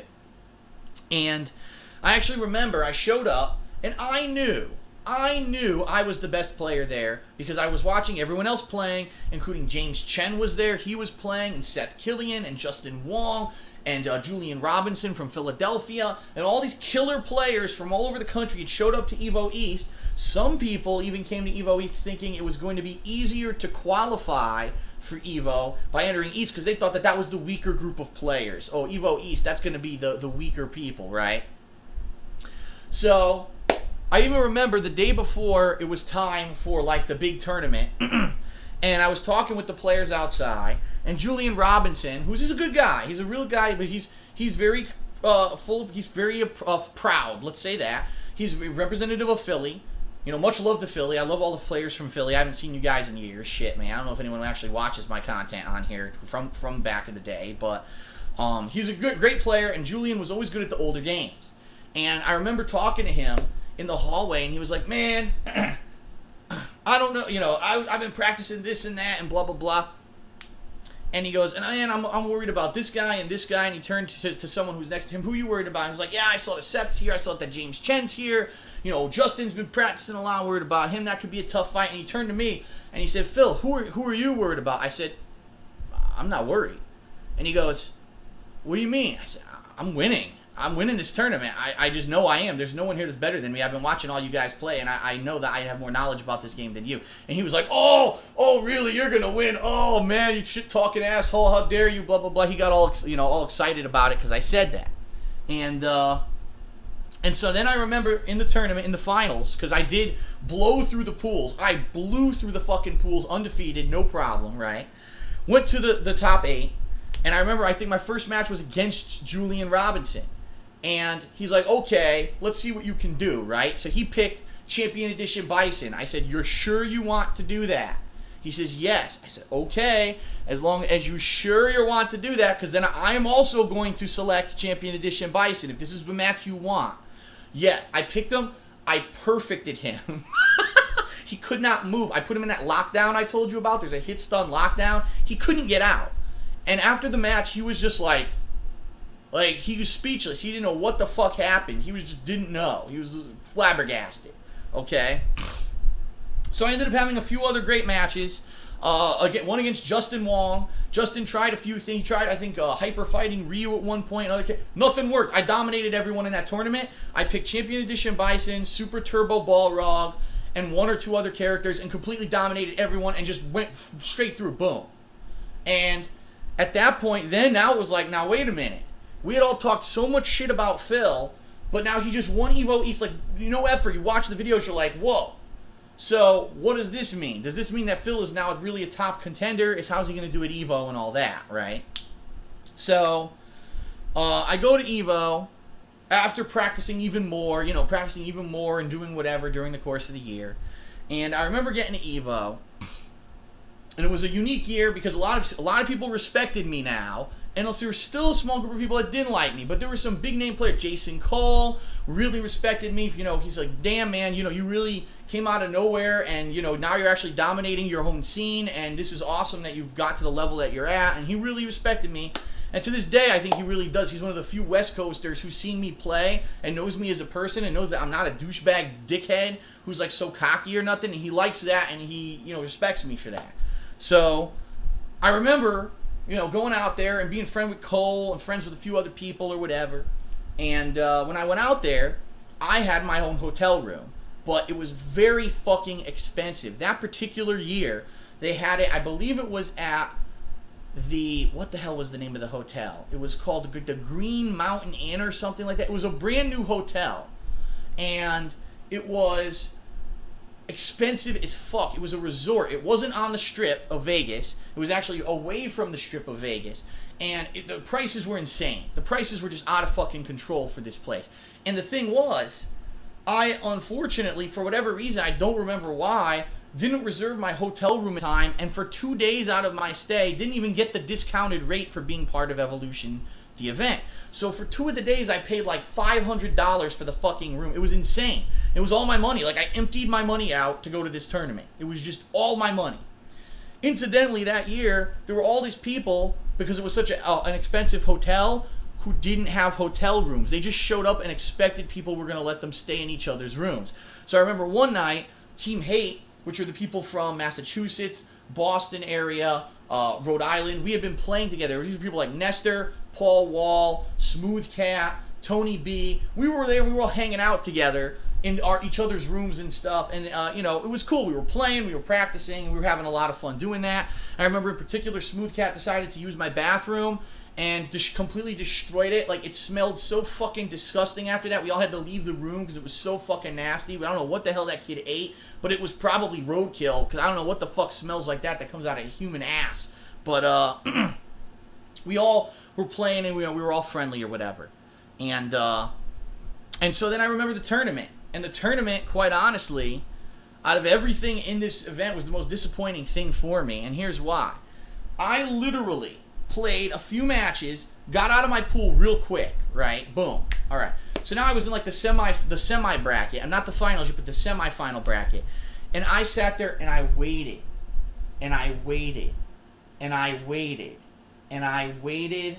And I waited. And I fucking waited. I waited. My matches must have been some of the final matches of the day. And so it's late at night and I'm fucking tired at this point. It's hot. It's very hot in Vegas. And again, we're not on the strip, so it's not like I could have walked down and checked stuff out. I was by the poolside for some of the day, and I was just like, I just want to fucking play, man. I just want to play. First match, finally. Oh, on stage, Phil versus Alex Valle. I'm like, oh, great. So I go and I play him, and it's an okay match. It's a pretty good match. For whatever reason, I chose to use DJ, which I don't understand why I did, because like I said, in Anniversary Edition, I actually played with Balrog, and I also played with CE Bison. I didn't usually pick DJ, and he had picked Ryu, and Ryu actually is one of the best matches against Champion Edition Bison, which is why I didn't pick him. I guess maybe I thought if I used basic Super Turbo skills, I could get around it, but DJ actually isn't as good in that version as he is in Super Turbo for minor reasons. But anyway, it was a decent match. I lost, and I was like, motherfucker, you know, all this practice, I waited all day. Basically, it mind-fucked me waiting all day to play my match. I finally play Alex Valle, and I lose. And it was so disappointing. I'm like, motherfucker, now I'm going to be in losers. Now I'm going to have to fight my way out of losers. And I did. I fought a few more people. I beat a few more people in losers. Boom, boom, boom. And finally, at the end of the day, it's almost the end of the day. All right? My final match is against, guess who? Tokido. Now, this is the guy who beat me in 2005 on stage, mirror match with Vega. And I'm like, so I know the reason he beat me last year is because he knew a little bit more about the character than I did. I'm going to pick the character that I think I know the most about, and I should be able to beat him. I picked Champion Edition Bison. He saw that. He immediately picked Champion Edition Bison too, and I was like, oh no. And the reason I say that is because when you have a Champion Edition Bison mirror match and the opponents are equally matched, it's a 50-50 shot. It's basically whoever grounds the opponent first wins the whole round. Because as I told you, there's this mix-up with the Psycho Crusher. When you're on the ground and you're getting up, the Psycho Crusher comes by, it's a 50-50 shot. And there's rounds where you will just never be able to get up. You'll get up, boom, get hit down, get up, boom. It just keeps happening. And it's completely random. It really is. You need to get the first hit. And I remember the first game, I won the first round, he won the second round, he won the third round. Fuck. Second game, I won the first round, he won the second round, I won the third round. Yes, it's 2-2, it's all tied up. He won the first round, I won the second round, it's down to the final fucking round. And it's like, so people, the crowds, the entire building was watching us play. Everyone just stopped and walked over and started watching because they're like, this is fucking crazy. This is like the two best CE Bisons in the world going at it right now. And we're fucking, it's just the dumbest game because literally, I knock you down, I win. And he won. He knocked me down, and I fucking lost. And I was like, I wanted to rip my fucking shirt off like Hulk Hogan and be like, fuck this shit. What the fuck? Bullshit, cocksucking, duty fuck piece of shit. And it's just so frustrating when you put so much time into something to lose to that. When I lost to Valle, I was like, okay, he outplayed me with Ryu. Ryu is his staple character. That's acceptable. To lose to a gimmick like that, because you know it's a gimmick, is the most frustrating fucking thing. And it could have gone either way. You could have flipped a coin. I could have won the round. He could have won the round. But that day it went his way. And I was like, son of a fucking bitch, man. Seriously. And I remember that night, I walked away mad. I was so fucking pissed. And everyone, you know, who supported me was like, sorry to hear what happened, you know. Worst way to go out is to lose in a shitty gimmick mirror match like that, where really it wasn't about skill, it was about luck, and you just had the bad luck that final round. And I was like, whatever, whatever, whatever. And I don't even remember the finals. I really don't. I don't remember any. Because when I lose like that, I don't want to be with it anymore. I just want to forget about it and be like, fuck this. So I was like, I'm in Vegas. I went out. I had some drinks that night. I was having some fun and doing stuff at the bar or whatever, hanging out with a few people. But now, the part that I want to tell you about, the final end of the story, is some of the crazy shit that happened after the finals of EVO 2006, okay? So keep in mind, I was out of it. I was totally out of it, out of the tournament. And I do remember at one point, I went down, I didn't watch all of the finals, but I watched parts of the finals. And, I remember there was some heckling going on and some other shit going on during the turn. I don't even remember anymore. I just remember there was some guy on commentary that was so bad that people heckled the fuck out of him until he shut up, so we didn't have to hear his shit anymore. I remember that. But what I do remember is after the tournament, after everything ended, basically, like I told you guys, people were there. I'm talking top-level players. I'm talking Alex Valle. I'm talking Ricky Ortiz. I'm talking a bunch, like a dozen top players, didn't have hotel rooms at the hotel and were looking to just bum time in people's rooms until they could leave the next day to catch their flights home. Because they couldn't afford, they didn't want to pay the $500 a night or whatever it was for the hotel. I was one of the few people who did. So, that night, they all knew where my room was because we had been playing games and stuff together or whatever. And that night, I remember Nestor came by, and he was hanging out with me. We had a few drinks, we were hanging out, whatever, we're having fun. And we went down to the bar. I remember we were at the bar, and it was me, Nestor, for some of the time, and then he wasn't there some of the other time. This female player named Jasmine from New York was really good at Capcom vs SNK2 at the time, and I was really friendly with her. Jason Cole, later on Alex Valle and a few others joined us at the bar. We were all just shooting the shit, drinking. I remember at one point, it was crazy. Jason Cole and I, in the middle of a bar, had an arm wrestling fight.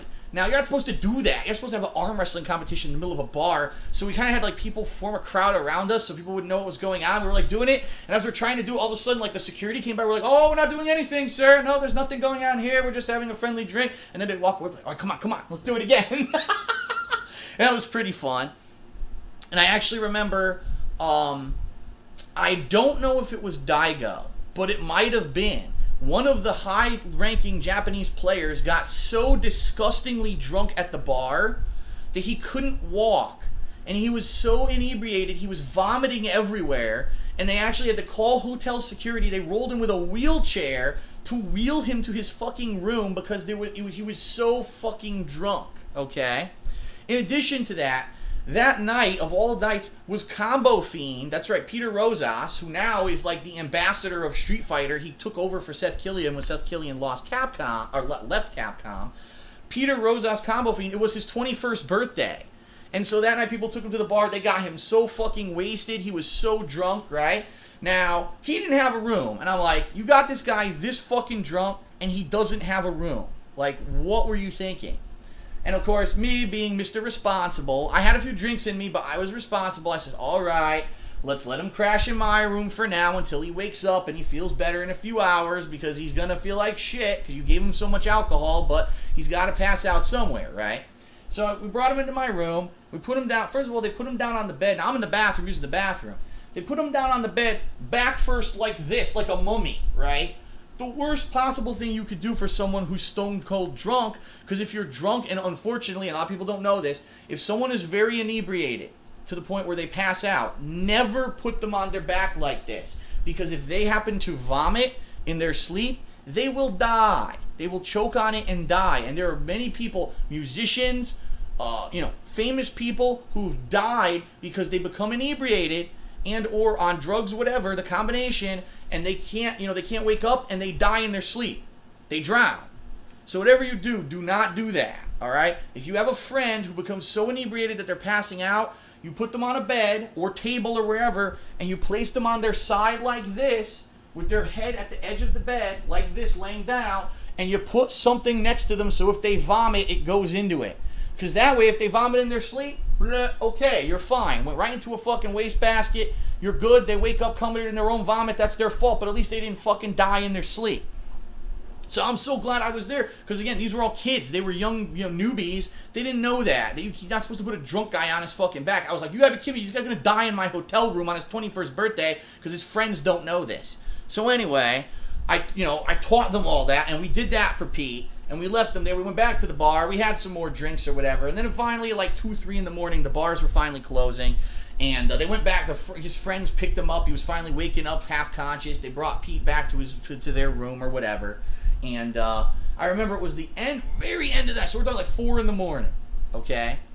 And all of a sudden, I get a knock on my door. What the fuck is this? 4 in the morning. I'm like, I'm about to go to sleep. And I look out the peephole, and there's like a ton of people in the hallway. I'm like, what is this? I open the door. It's, I shit you not, Alex Valle, Ricky Ortiz. I can't remember if Flo was with them. It was like 10 players, some of which I recognized, some of them I didn't. But they were like, Phil, you got to help us out, man. You got to help us out. Hotel security's onto us. They know we don't have a room. They know we've been going from room to room. They're going to kick us out. We don't want to be out there in the heat on the street, man. We need somewhere to stay until it gets light so then we can go back to the airport, man. Can you let us in? And I was just like,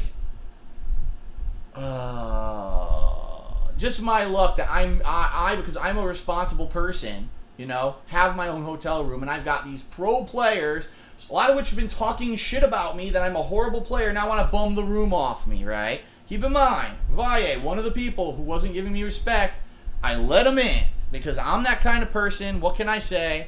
So I let them into my room, and I remember it was Nestor, Valle, and Ricky Ortiz, and they were all talking about shit, and Valle was fucking gone, man. He was so drunk that he was just rambling on about bullshit, right? So I remember Nestor was talking to me at one point about breaking up with his girlfriend or whatever. And then Valle starts talking, and he goes, yeah, I know, man. I know how rough it is. Let me tell you something, man. When I came here when I was younger, I tried to get my green card, and it was a pain, a real bummer. And we both looked at him, Nestor and I both looked at him and said, what the fuck is getting a green card have to do with him breaking up with his girlfriend? Because that's how drunk he was. He like, I don't know. And we're just looking at him like, what the fuck? And he got all pissed off like, oh, man, you're gonna make fun of me, blah, blah, blah. It was pretty funny. But basically, they stayed in my room for a few hours. And then finally, I kicked them out. I said, you guys cannot stay here all night. You're here for a couple hours. Now get the fuck out and go find someone else to bum a room off of so I can finally get to sleep. Because I got a flight tomorrow afternoon. And that was a wild time. Because basically what that showed was that there's this subculture of people, right, who were so into Street Fighter, but they were just literally bums. They were bumming off of people all the time. Bumming rooms, bumming rides, bumming plane tickets, bumming this. They didn't pay for anything themselves. If they won a tournament, they finally made some money. But they didn't. None of those people had hotel rooms. 12 people. So why the fuck did you go? If you cannot afford a hotel room to the tournament, why are you there?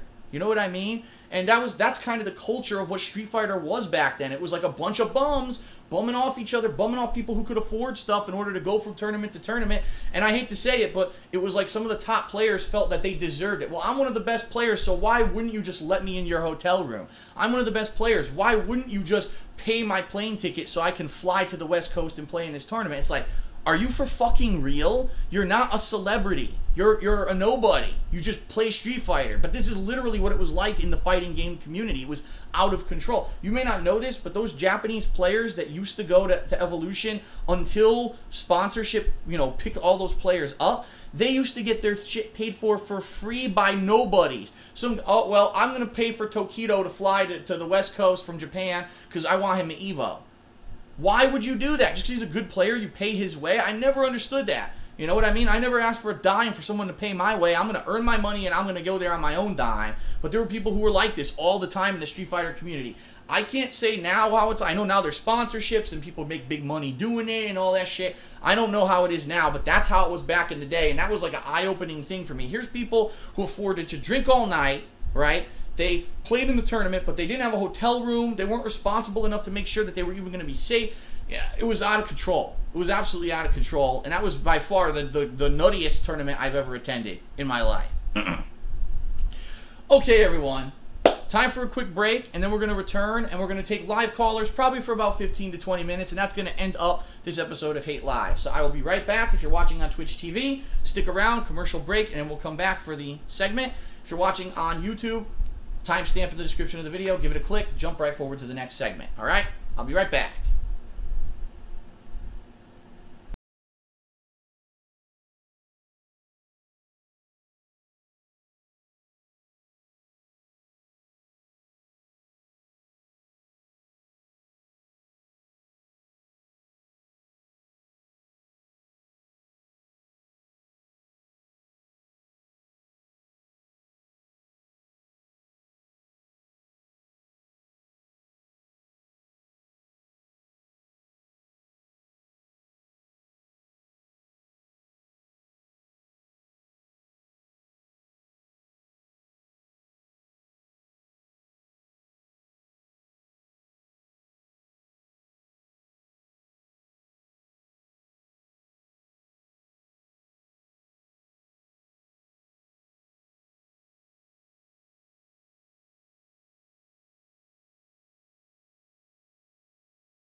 All right, everyone. I'm just about to start taking Skype calls.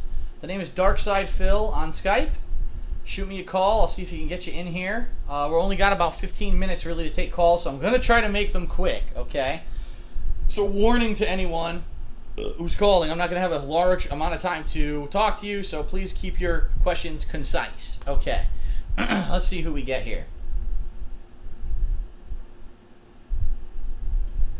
Waiting for the first call. Waiting for the first call. It's very delayed, I know. It's very delayed. Alright, let's try this. See if this works. Hello? Hello? Hello? Hello, I cannot hear you. Hello, what's up? Is anyone there? Yes. Hello? Mike's not muted or nothing. Hello? Hello? Nope. I heard nothing. And therefore, I could not respond. It did not work very well. Let's try someone else. Alright, let's try this. Oh, crap. I was just about to click that and it went away. Let's try this one. Hold on. I'm going to clear the board because these are all old now.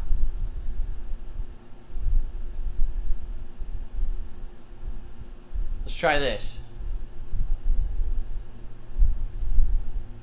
Hello? Uh-oh. I think we're having some technical difficulties, everyone. I cannot hear anybody. Hello. I don't know if my headphones are working or what. I don't know what's going on here. Can you hear me? I can't hear anybody. Can you guys on the stream hear these people? You guys heard him? Oh, people are saying they heard him. Oh, crap. So my headphones are screwed up then. They were working before. That's not good. All right, hold on a second. Let me figure this out. Something went wrong. Hold on. Oh, I know what happened. The cord was fucking loose. God damn it. God damn it. All right, let me see if the same people call in. If you guys call in again, I will answer. I couldn't hear what you guys are saying. I'm sorry. I feel like a dick. Stupid cable was loose. God damn it. That sucks. I'm looking for the same two people to call again. If not, I'll have to start taking new people, but... Here he is. Okay, let's try this again. Hello. Hello, what's up? Hey, I'm sorry about that, man. Seriously. The like stupid cable popped out. I was so into my story that the cable popped out. Like, damn it. I finally get to call in and this guy has his thing messed up. So what's up? Very sorry about that. Nothing much, man. So what's going on tonight? Do you have any particular questions for me? Oh, yeah. It's about the FGC. It's about, one particular group of the FGC. Okay. They've just come upon hard times, and I don't know if you've heard about this or not, but like Empire Arcadia lost all of their like really high level players, and Really? I think they're gonna go into shambles. Like, I don't know if you know Dominion, Yipes, Sanford Kelly, these guys, they all left Empire like all at the same time. Huh. So like all their best, like all basically Triforce's best players, they all left. So Is there like a particular reason? Did they all agree on a reason why they were leaving? That's kind of weird that they all left at once. They all just said that basically they just did not want to be a part of Empire Arcadia and they wish it the best. But like it's so strange that like they all just left at one time. I don't know if Triforce is what he's doing because I know he's like kind of a sketchy person. Triforce is a very controversial character, okay? He basically already was trying to manage gamers from other genres, like for example puzzle, Pokemon, stuff like that, and then he actually tried to jump into the fighting game community during the 2000s, and he was very hated because they were like, who are you, what do you even know about the FGC? And then all of a sudden it kind of flipped. He ended up getting a team of players during the 2000s, like you said, people from New York primarily, Sanford, Yipes, and others. And for a while Justin was with him, and then Justin kind of left when Street Fighter 4 came out, and then gradually I think there was a little bit of an exodus there. Now I don't know why, I don't know anything about it. This is the first I'm hearing that there was like a mass exodus. I have no idea whatsoever. I have no insider info. I did have problems with Triforce over the years for shit that he tried to pull. He tried to act like he was some high and mighty figure when really you would ask him, what are you really doing for these players? And he couldn't actually answer you. I also don't like the fact that he wears a power glove to tournaments. I think that kind of gives a bad image that, you know, people are cosplaying at Street Fighter tournaments and stuff like that. Of course, that was a different time. That was the mid-2000s. During now, I don't know, maybe there is a big cosplay scene for Street Fighter at EVO. I have no idea. But, yeah, so I don't know. I don't know too much about it. I don't know if there's anyone out there who knows, you know, what's going on with Empire Arcadia. I didn't even know they still existed because, like I said, I'm so out of the loop. I don't know too much about that side of the FGC. Like what I was gonna say, like Triforce EX really weird. Like I remember I watched this documentary about him and Justin, like how Justin was basically his main player back when he had him. He made him all this money, and like every single time Justin went to an interview, he would they'd be like, "Who do you want to thank for this?" And then he would say like my grandmother or something, and Triforce would be immediately like, "You should thank Empire and the people who got here. You here professionally." He's like acting like he's that he's so much bigger than everybody else. I don't know why he acts like that. He was always very full of himself, and that was one of the things that people hated about him, is that he always thought he was some big cheese and some big shit, and they're like, maybe you helped, but you didn't actually give the player his skill, and if he wants to thank a family member, what the hell are you to interject yourself into that, so... Yeah, Triforce is a weird guy. And I actually seen a video of you a long time ago. This is like some really old video. It doesn't even exist on YouTube. I found it on some like Marvel vs. Capcom 2 archive video. You're playing like some 1st to 10 or something, with some guy, and he was like, I quote you, said, I don't want Triforce's money, I want your money. You're playing a money match or something. I thought that was sounds familiar. It was Empire guy. He was like, yeah, he's like wanting to play you for money, and he's like, I don't want Triforce's money, I want your money. Right. All right, man. Well, thanks for the call. I appreciate it. All right, thank you. All right, very good. Now that my headphones are working, we can actually get a couple more calls in here. All right, I'm going to take 2 more calls tonight, so give me a buzz, everyone.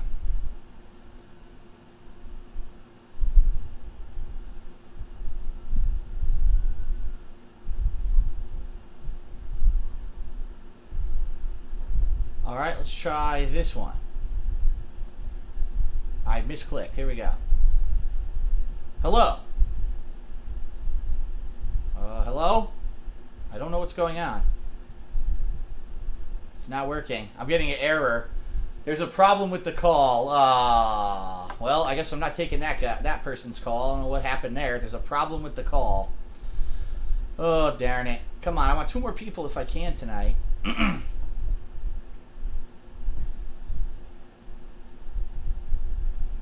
This guy's got a cool name. Let's try this guy.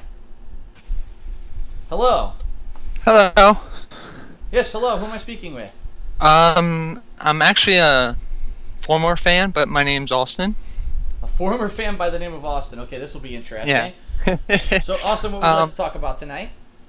I'm actually just want to talk about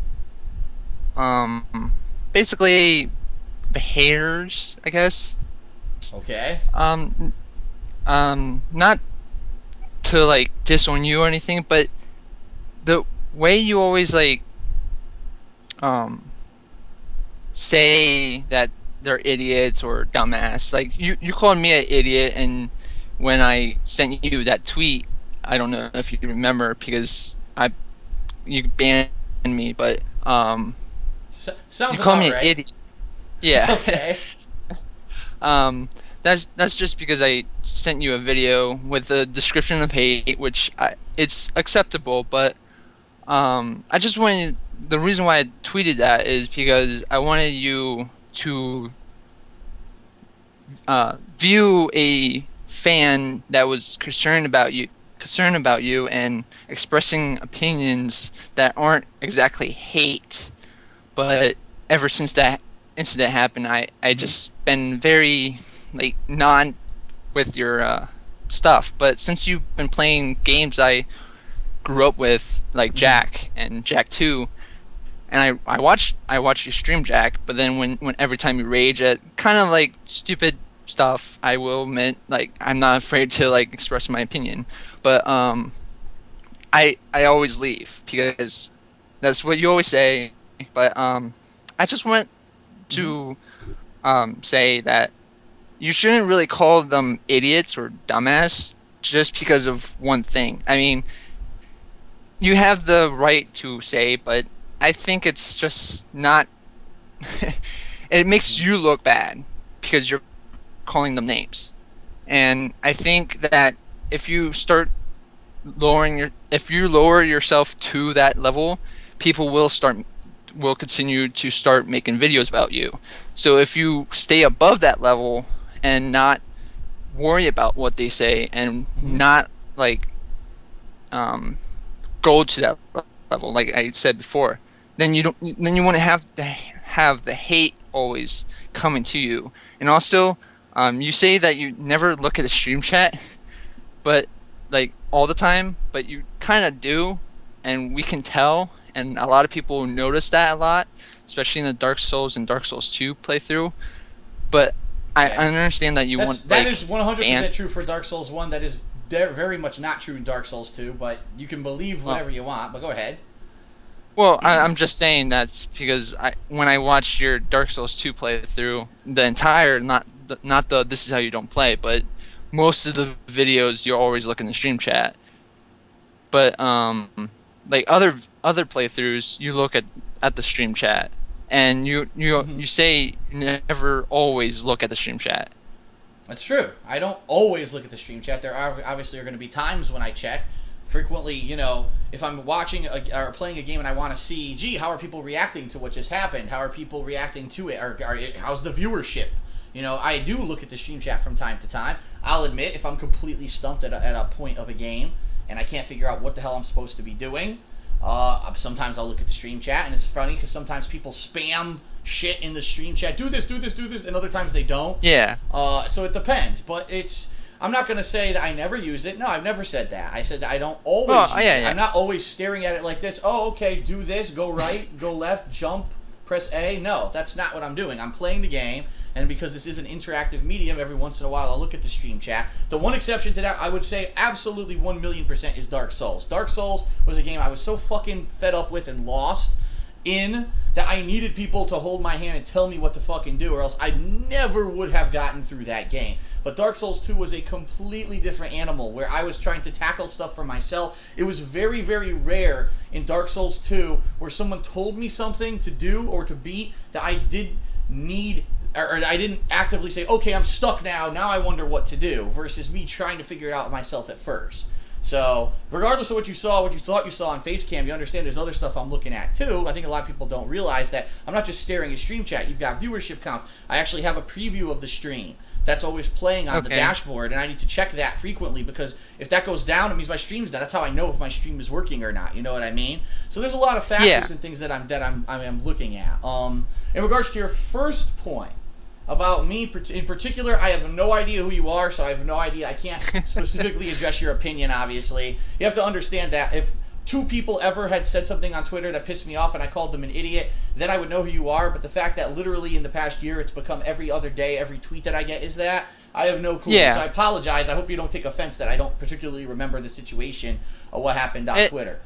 That's okay. But to address it directly, first of all, I am going to be the first person to say I am human. You are 1,000,000% correct when you say that. You're right. If I got people attacking me and it's something that is pissing me off, I should let it roll off the top of my head like a wet duck, right? Right off the top of the head and say, it's who cares? It's some guy on Twitter. I don't care if he likes me or not or whatever. You know, why would I let that get to me? But the problem is I'm human, and there are days when maybe I'm in a bad mood.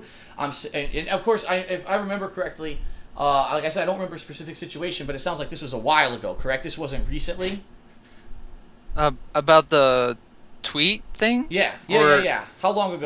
This been like, it's almost a year. Almost. Okay, because I was going to say, you got to understand that some days I'm just in here, especially since I moved to Washington, I'm in this fucking hot office, and, you know, it's just like a sweltering oven in here, and then some dickhead says something on Twitter. It's like, oh my God, you really, on top of everything here, I'm trying to work, I'm trying to put out an entertaining stream, and I got to have some dickhead on my case about something stupid. But, first of all, you're 1,000,000% correct. I should be above it. I should be more mature about it. I shouldn't be personally insulting people who send me stupid tweets, all right? but I'm human. And the problem being human is that you don't have perfect self-control, right? It would be like, let me put it to you this way. If there was a little gnat right here, and it just kept buzzing me, and I could just shoo it away, or I could swat it, you know, or I could choose to ignore it, and I'm going to react differently depending on my demeanor. One day I may be real pissed, and I say, fuck it. Someday I might just shoo it away, and it all depends on what's going on with me. Now, again, in your particular situation, I have no idea what the situation was. Obviously, it was something that really pissed me off, and I decided to block you on Twitter because I'll be honest, if you sent me a video and it was a video about someone saying something negative about me or anything, I said, I don't want that. I can't. I have too many people now who are making these videos, regardless of if you could have been the one person on the planet who made one that was nice and well-intentioned and had good points.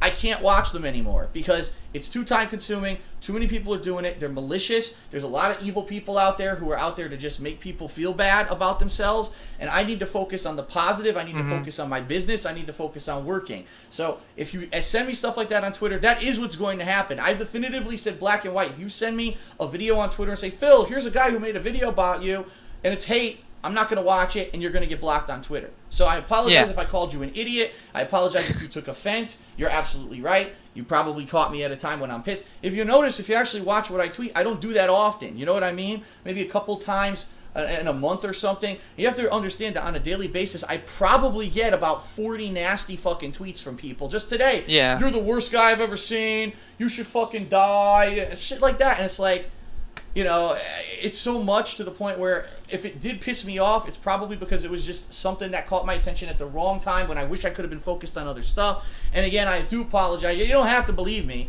but I do apologize. I believe you, but like I said at the very beginning, I'm just a former fan, so once in a while I'll be coming back. I don't keep me like the center of the point, so I'm gonna ask one more thing. Like, okay, sure. A lot of people like me are former fans, and they made videos like what I did. And you always say you never when you already said what you said what I did. So they make videos just like me, and you always call everyone haters and idiots and all that. It's like you're putting them down for when you're not watching their content. See, that's not true. That is not true. And I wish that more people would actually listen to some of the stuff that I say rather than just what they hear through hearsay, or you hear me say one thing one particular time and you use that as a blanket statement. Absolutely not. I am 100% sure that there are people out there that maybe they had a criticism of stuff that I do. Maybe they have constructive criticism, but you have to understand something, all right? There's how many thousands of you, and there's one of me. And only one you. I can't watch it all. I can't even tell what's constructive versus what's destructive, what's serious, what's meant to be malicious. I'm sorry. I wish that this was a better two-way interaction. I really do. I really wish that I had time to go through and say, okay, that guy wrote a nice letter about, or a nice post on my forum about something that I could improve. This guy had a valid point here. I can't, because there's so much of it now. It's all become white noise. And unfortunately, the problem here is that there's some people who thought that it's fun to make fun of someone. It's fun to hate on someone. That's what it's become. It's become this mob mentality of making fun of Phil is a fun and funny thing to do versus we have valid points to help Phil. So I can't break through all that white noise to find out what the valid points are. So understand this. When I say, the more haters did shit today, I'm not talking about people who have valid points. The problem is I can't discern between who's valid and who's not, and I've already said this publicly. I'll say it again here tonight.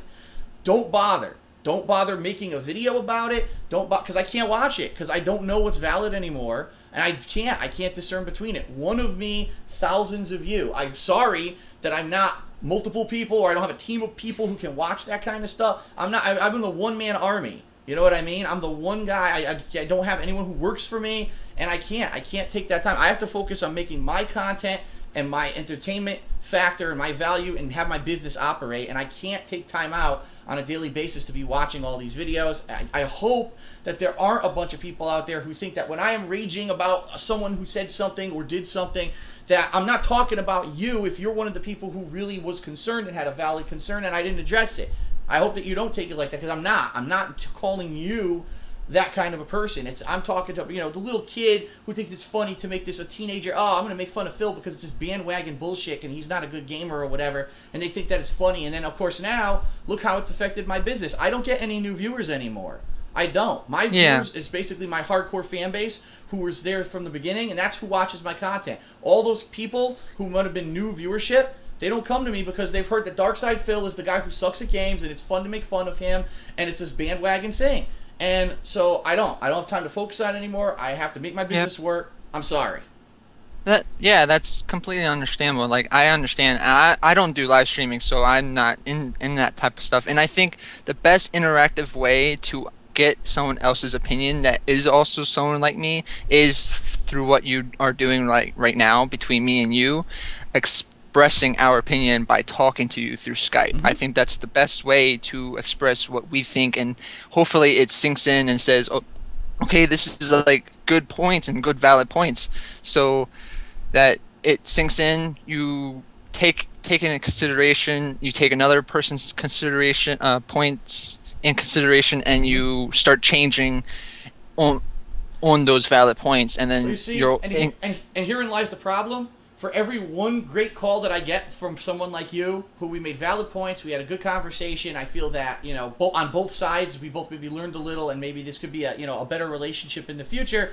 There's going to be, for every one of you, 500 idiots who literally are just, oh, I hate Phil anyway, I don't care, I'll twist what he just said into something negative, I'll make another negative video about it. And that's the problem, is that there aren't actual people out there who are willing anymore to listen or to even take anything that I say as truth. They just think that I'm like evil because it was this bandwagon mentality, and that's what's happened.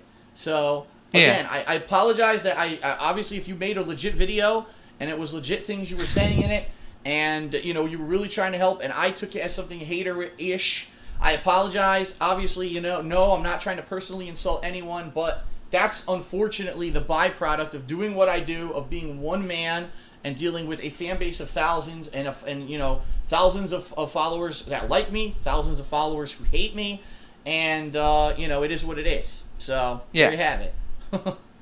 Well, I guess we're done, because I don't know what time it is in where you live, because I'm on the East Coast, you're on the West Coast, so it's 11:30 here. So yeah, it's about 8:30. So I'm about to probably take one more caller after this, and then we'll call it quits for the show tonight. So all right, thank you very much for your call, sir. Thank you.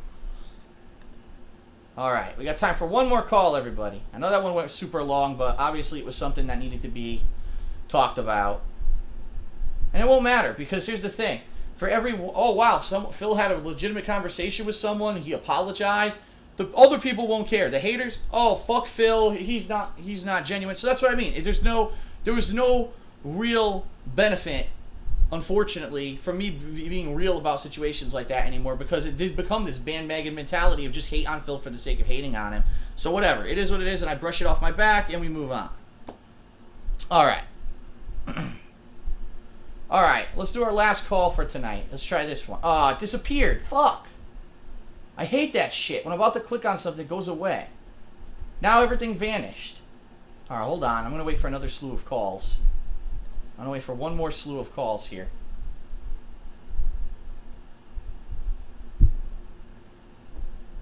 All right, let's try this one. Hello. Can you hear me? Yes, I can. Who am I speaking with? This is Jarrett from California. Hello, Jarrett. How you doing tonight? I'm fine, thank you. How about yourself? I'm doing pretty good. You're our last call for the night, so you're lucky you got in. Yeah, I'm just reading the stream chat. It's going crazy. But thanks for taking my call. Yeah, no problem. What would you like to talk about?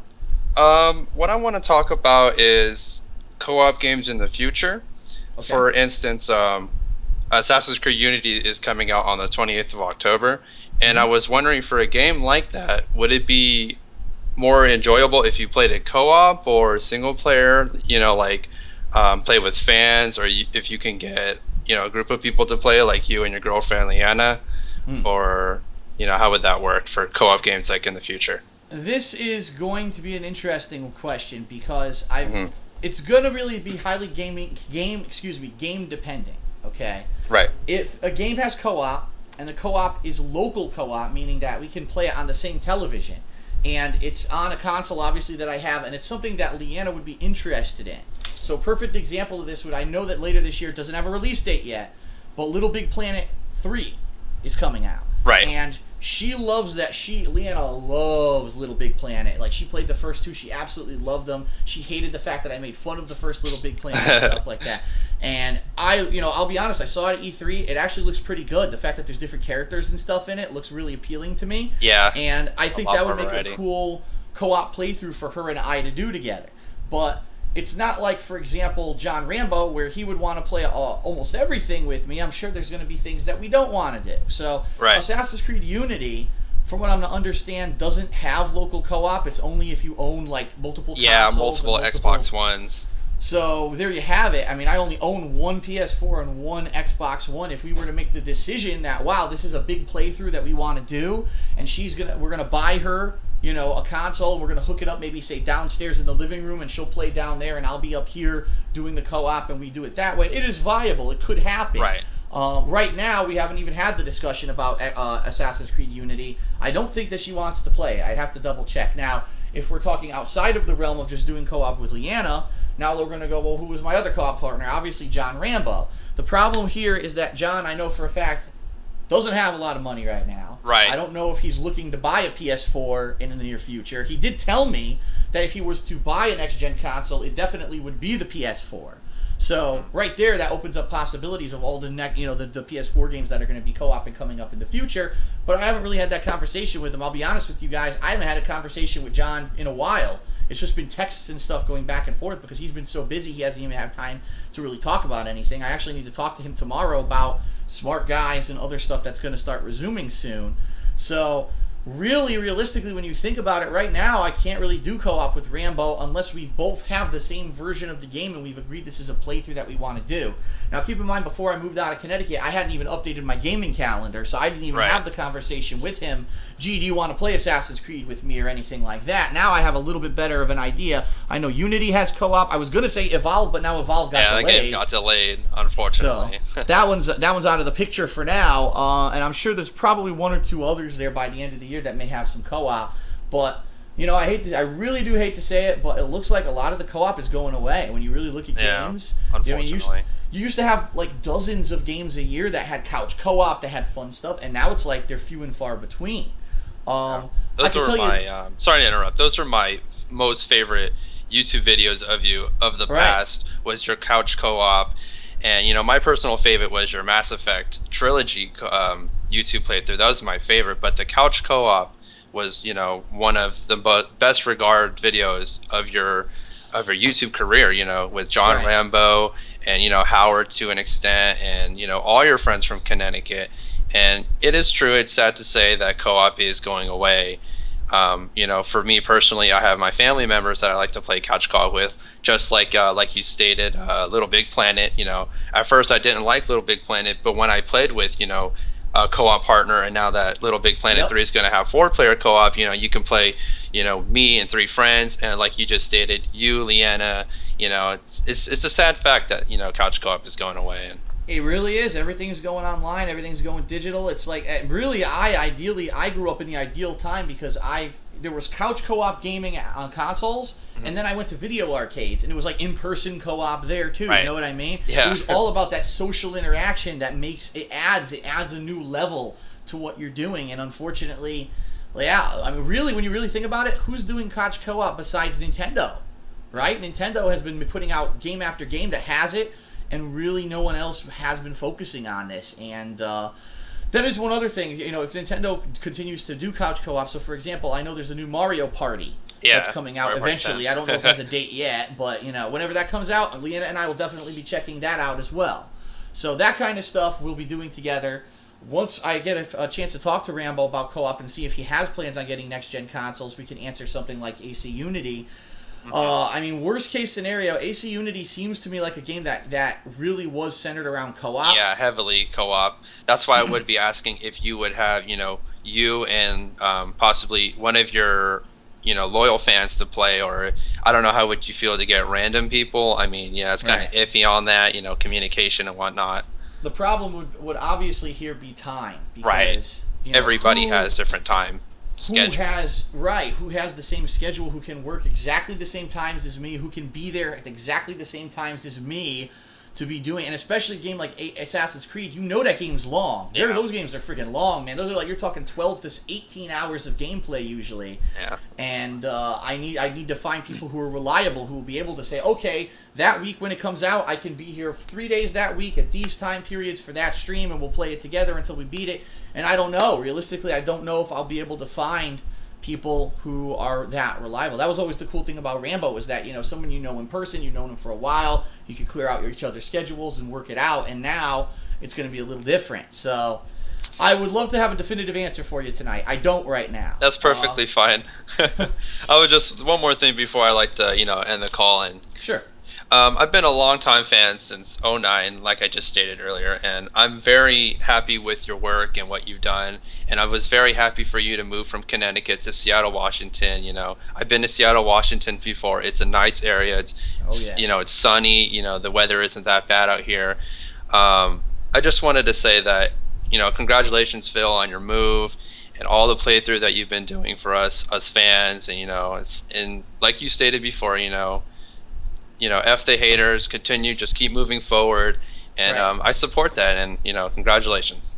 Thank you very much. And before we end, I do have a question for you. Yeah. Since I have moved to this area and I have my new rig now, have you had a chance to check out either the 1080p videos or the 60 frames per second streaming that I've been doing? I've been watching your Street Fighter 4, and I've been watching some of your 60 FPS videos.